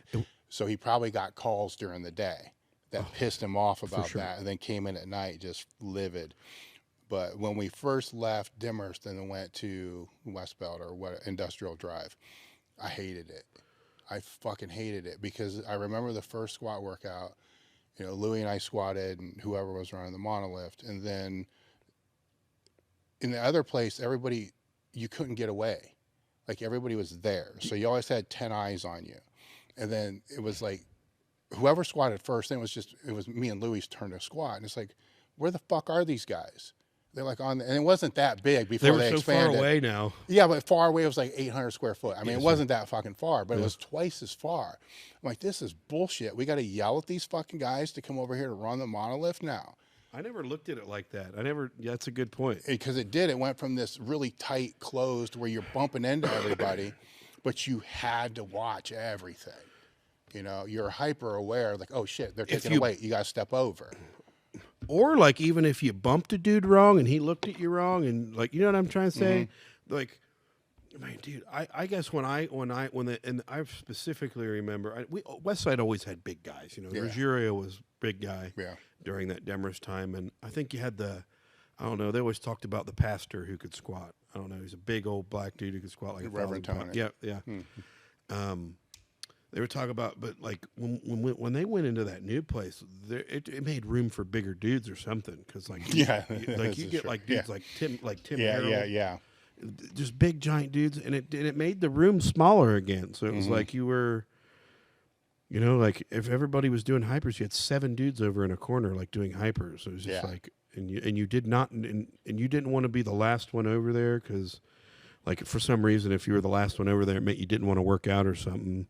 And Chuck would be then adding sets on. Well, since you're here late, you can go first and add 2. It's just like, you know how Chuck is. He'll always add sets or change the workout. Yeah. So how did that environment go when the wall got broke out? Because I wasn't there. Man, so like side. That's kind of a good question too. That's so long ago. So I remember, honestly, that's when I felt that it like changed.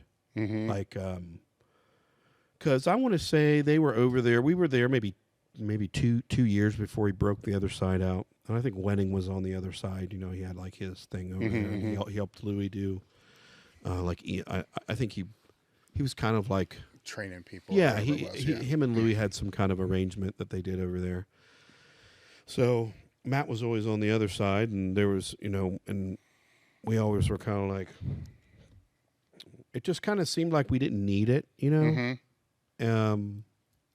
And I think it was a part and parcel to Westside was growing in a different way. Yeah. Like Louie would have those NFL coaches in, and he kind of needed more room. You know, when you get these big NFL players in there and they're in this little confined space and they're like looking around like, what the fuck, you know? Yeah. You know, they're used to these $1 million facilities and they throw them Well, at the same time, they're in your fucking way.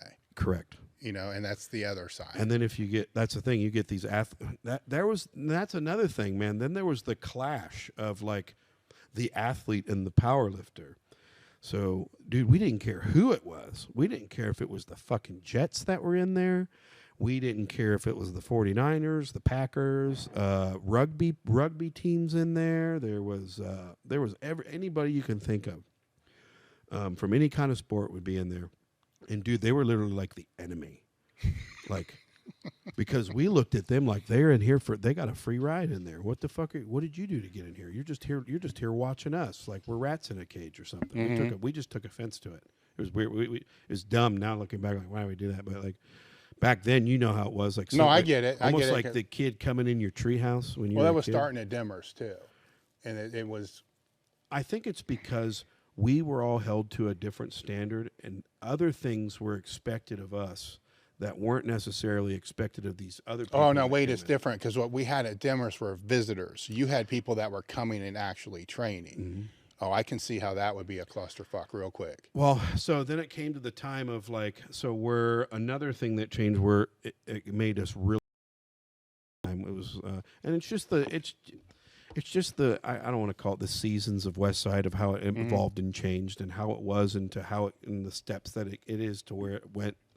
Westside's done, you know what I mean? Like to me, it's over. You know, like there can be a building over there, but as long as there's no Louie Simmons, there's no Westside Barbell.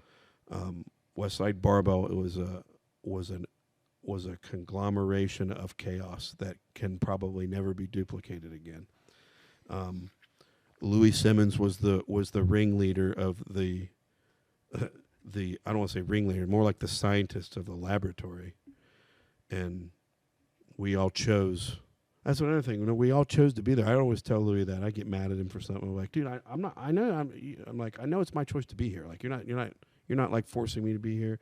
I think that when he understood that I realized that, like, I don't know. Louie just didn't have hooks on me. And maybe that's like a weird description. Like, I'm my own man. I'm going to do things for him, but I'm also not going to be anybody's bitch. And Chuck was that way, you know what I mean? And I think being able to train alongside Chuck for so long, it actually prepared me of how to deal with Louie. Because, you know, like me and Chuck hung out quite a bit. You know, we go to dog shows, long car rides, and he would just tell me all the Louie stories and like how to deal with Louie, and Louie's going to do this when this happens. So when this happens, make sure you do that. You know, and so, you know, Chuck kind of set me up how to deal with Louie, and I think that's part and parcel of how I could handle it. As long as well, you knew what was coming, right? So it laid it all out. Are there any other questions that you saw that were through there? Oh, man, I wish I could remember them. I kind of just scanned through them. Some were training questions, but any other things you wanted to talk about that we didn't talk about? We can briefly talk about the documentary. There's a little bit of update on that. I asked Michael. I was like, Michael, what am I allowed to say? I was like, hey, what do you want me to say? And I was like, wait. What am I allowed to say? So basically, he said that this is it doesn't have a release date yet. So he's still in editing. He just had a kid. He just had a little baby. So everything's kind of been put on hold. But this whole year, he's been edited it. And one checkup I had, it was 4 hours long. Then it's 3. Now it's getting under 3 hours. So. Where's he want it to be? About an hour and a half. So we're getting close. A lot of times when you make these movies, you have a plan of what, you know, you lay out of what you're trying to, story you're trying to tell. And then the story develops. And then you got to kind of like merge the two. So he's getting towards the end of editing. He'll have to come back for final interviews. Usually after he edits the movie, he'll come back and then like, where if he needs somebody to like elaborate on a piece of the story, he'll interview him and then stick it back in. He told me that it's not a WPO documentary. It's kind of like what the Olympia was to Pumping Iron, you know. So the movie is a documentary on basically geared lifters and what they do. It's kind of like just like Pumping Iron. They basically kind of follows Arnold and shows you what he went through. Gives you like the Lou Ferrigno side. It shows you just kind of like what geared lifters go through, what the things that we do going into the meet and the things that we deal with, and it's a good fair comparison to Pumping Iron. That's what he said. That's kind of like it's not so much like the documentary like the Westside versus the World. But yeah, not a sequel to Westside versus the World, not a WPO documentary, but it does feature the WPOs obviously in it. So yeah. So this year's WPO or the year prior? It has all the way from 18. Okay. So this where we stopped filming Westside versus the World was literally at the very beginning of the WPO coming back in 18. Okay. So the end of Westside versus the World was like basically my 1234 squat in 18. Yeah. And then it basically picks up right there in 18 and it goes all the way through till now. Yeah. So it'll encompass all these years. So there's a lot. Yeah. So you're kind of not online, right? Yeah. But if people want to follow you to keep up with this, it's probably Instagram, right? Yeah. Instagram is the most thing. Like Facebook, I keep pretty private to people that I Yeah. like. No. You know, like people, you know, like high school friends and stuff like that. You know, I keep Facebook just for that. But the best way, I get emails about, not emails. I'll see some messages about wanting to do seminars and stuff. I don't do a ton of seminars. But if that's something that you're interested in, the best way to email me is the best way to do that. But in terms of Instagram, like I keep updates on there and stuff. It's like I kind of feel a little bit of an obligation. I just don't try to oversaturate myself. I think that's a little bit of a problem with some of the people out there. They just oversaturate themselves with, and then it's like you've heard everything they're going to say. You know. I try to only speak when I have something to say, not just to say things, you know. Yeah. So. Well, I appreciate you coming out for this. Yeah. You know, when the movie comes out, we'll have you back out for sure to help launch with that. Yeah, I think he's been eyeballing. I'm not going to give a date, but he told me the generalization I get is sometime in the spring it could possibly happen. That could be delayed with his kid getting born.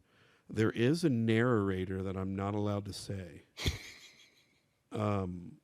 We'll just put it this way. Michael has a habit of making things better than the last one. And I remember him telling me, I was sending him messages. I'm like, hey, man, how's it going? He's like, well, dude, I feel like, I've been hanging out with you the past 4 months because he feels like he's with me he tells me that. He's like, dude, I feel like I just hang out with you all day long because I'm sitting. It's like the same thing with Louie. Michael has a very intuitive knowing of Louie just because of all the hours of interview he has. And just like he hung out with Louie, and it's just like kind of, so after you edit, so much footage of one person, he's like, I kind of feel like I've been hanging out with you all day. It's kind of weird. I was like, Yeah. So, yeah, I was getting to a point with it. Well, the narrator, but you're not going to say who it is. Yeah, so but the whole point I was saying is he had Ron Perlman for the West Side versus the World, and he has given me two substantial names, and it takes a little bit of work. So they're kind of like he's kind of like trying to work that out. But if he gets it, it'll be better than the last one. No, that's cool. Yeah, that's so cool. there's lots of cool stuff coming up. I know that Michael's not making another one after this, so he's like, this is the last one I'm making for powerlifting. So I'm like, well, I'm glad I was in both of them. Yeah, there you go. There you go. It's not going to your organs. So your liver, your kidneys, your lungs, your heart are not getting the support from your body that they need because you've given your body this very strong signal that it needs to go to muscle.